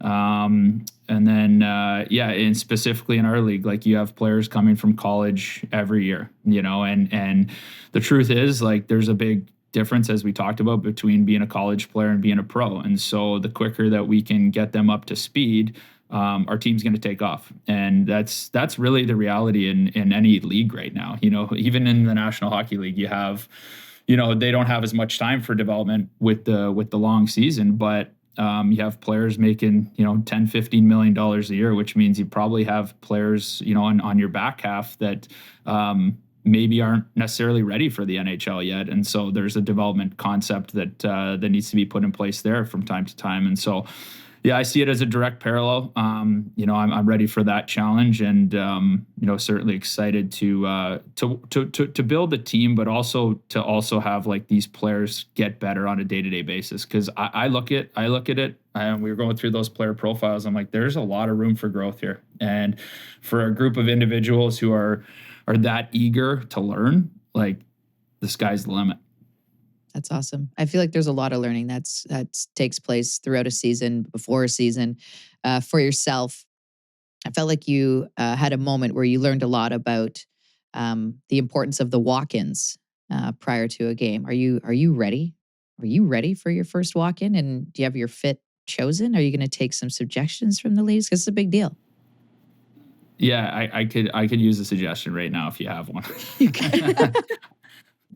Because my suit game's okay. It's got to get a little bit better, though. Here's the deal. Julia and another girl that works for us, Emma Buckles, they pick outfits of the week. So I think you should strive to potentially crack the top 10. Got to make a splash. I feel like that's Kris. a top. Like, to be in the top 10 in this league is going to be tough. I've seen some of these walk-ins. It's insane. The splashy suits, I think you could do it, though. It's uncharted territory. None of the coaches have really stepped into the limelight yet. I like it. I like the idea of it. Yeah. All right. Crack the top 10. Challenge accepted. You heard it here first. Yeah. Man, I got to find a green suit. Yeah. You do. 100%. Opening night. The most obnoxious green, too. It can't even be the nice Kelly Boston green. No. That's so lovely. Yeah. Like highlighters. Someone get this man a suit sponsor. He's got to look like the green man from Vancouver. I feel like someone's going to, after this, might slide into your DMs now and say that they might have a suit. I don't know, Kris. Now that people know you're DMing, you're going to have fans all over you sending suggestions. We might have just ruined your DMs for the season. So we apologize in advance if that's the case. It's all good. It's all good. What's it going to be like representing Boston for you? Like such a passionate sports city. I'm assuming sports city. Like maybe you're a Leafs fan or something to that effect. I know I am. I've had so many like instances of being traumatized from teams by Boston. There's such a passionate city. What is it going to be like to represent them for you?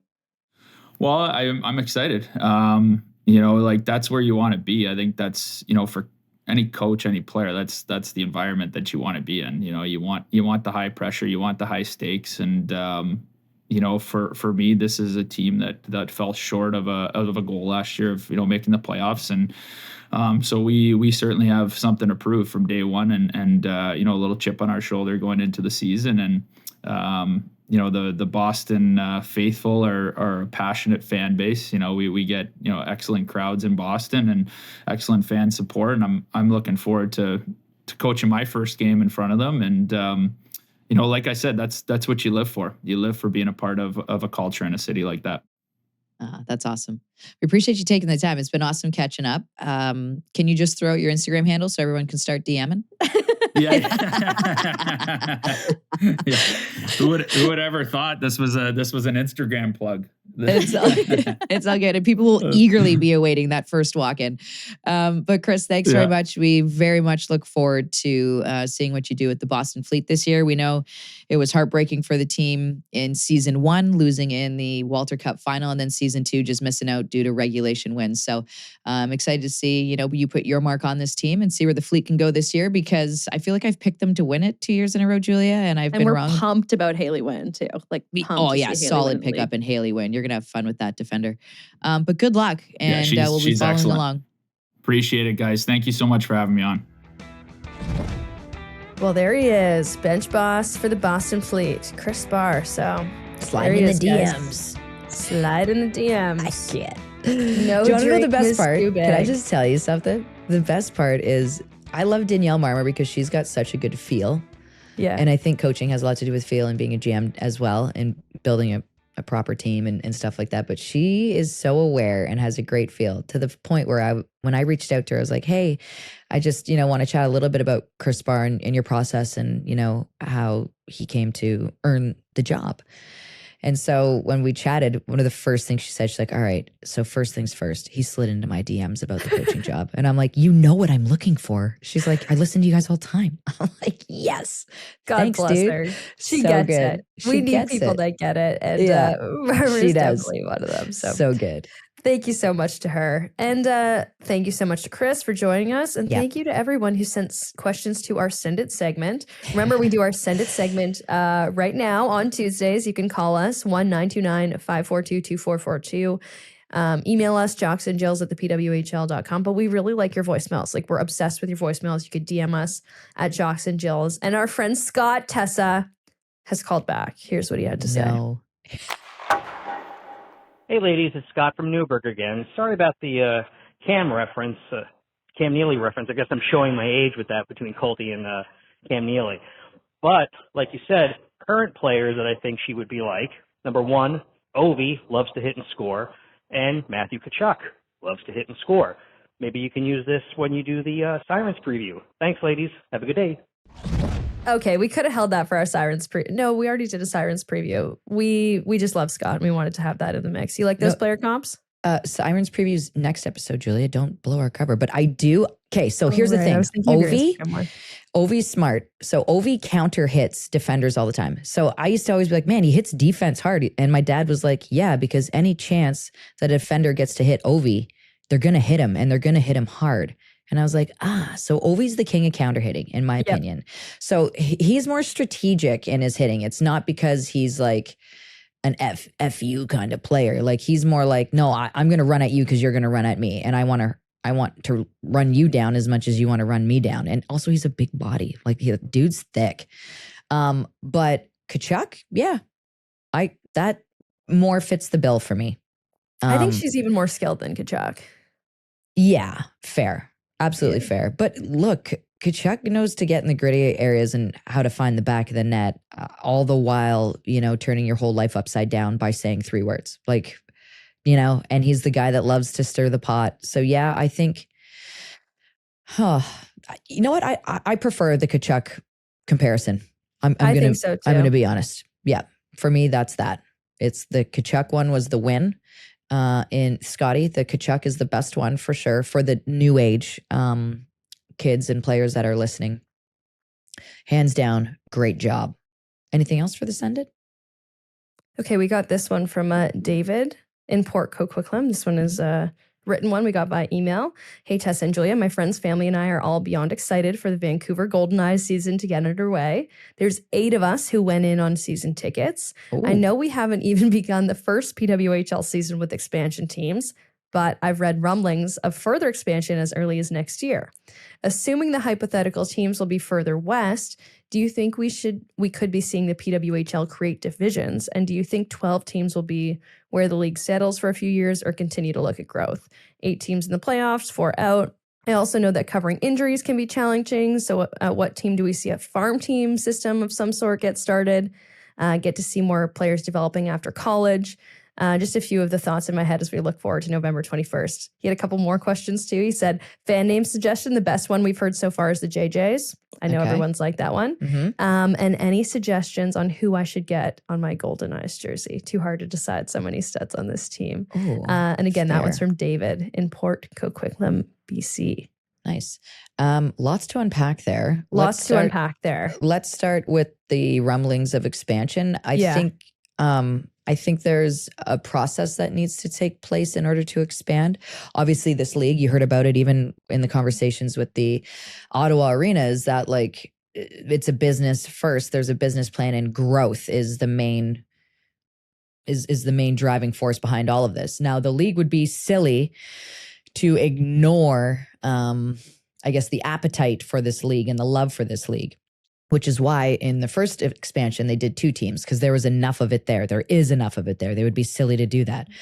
Now they got to expand this, but they also need to make sure that the level of play isn't severely dropping to a space and a place where they're like, this doesn't look good anymore. So they also have to be very aware of who, what, and when is going to be entering the league, right? And all of that. As far as assuming it's going to be West Coast, my initial thought was Central, and like Denver was my first one, and also Vegas, which is what I would like, but Vegas hasn't even hosted a game yet. But maybe it's an expansion for not expansion, but a takeover tour for next year. Regardless, I think there's a lot that goes into the equation, and I think that the Mark Walter and the Mark Walter group are a very well thought out group of people, group of business people, and that's what's going to be looked at first. Obviously, people feel like some of this has been happening quickly. However, as someone who has played, I'm like, well, we've been waiting 8 million years for this to happen, and it's finally happening. So yeah, I've got no problem with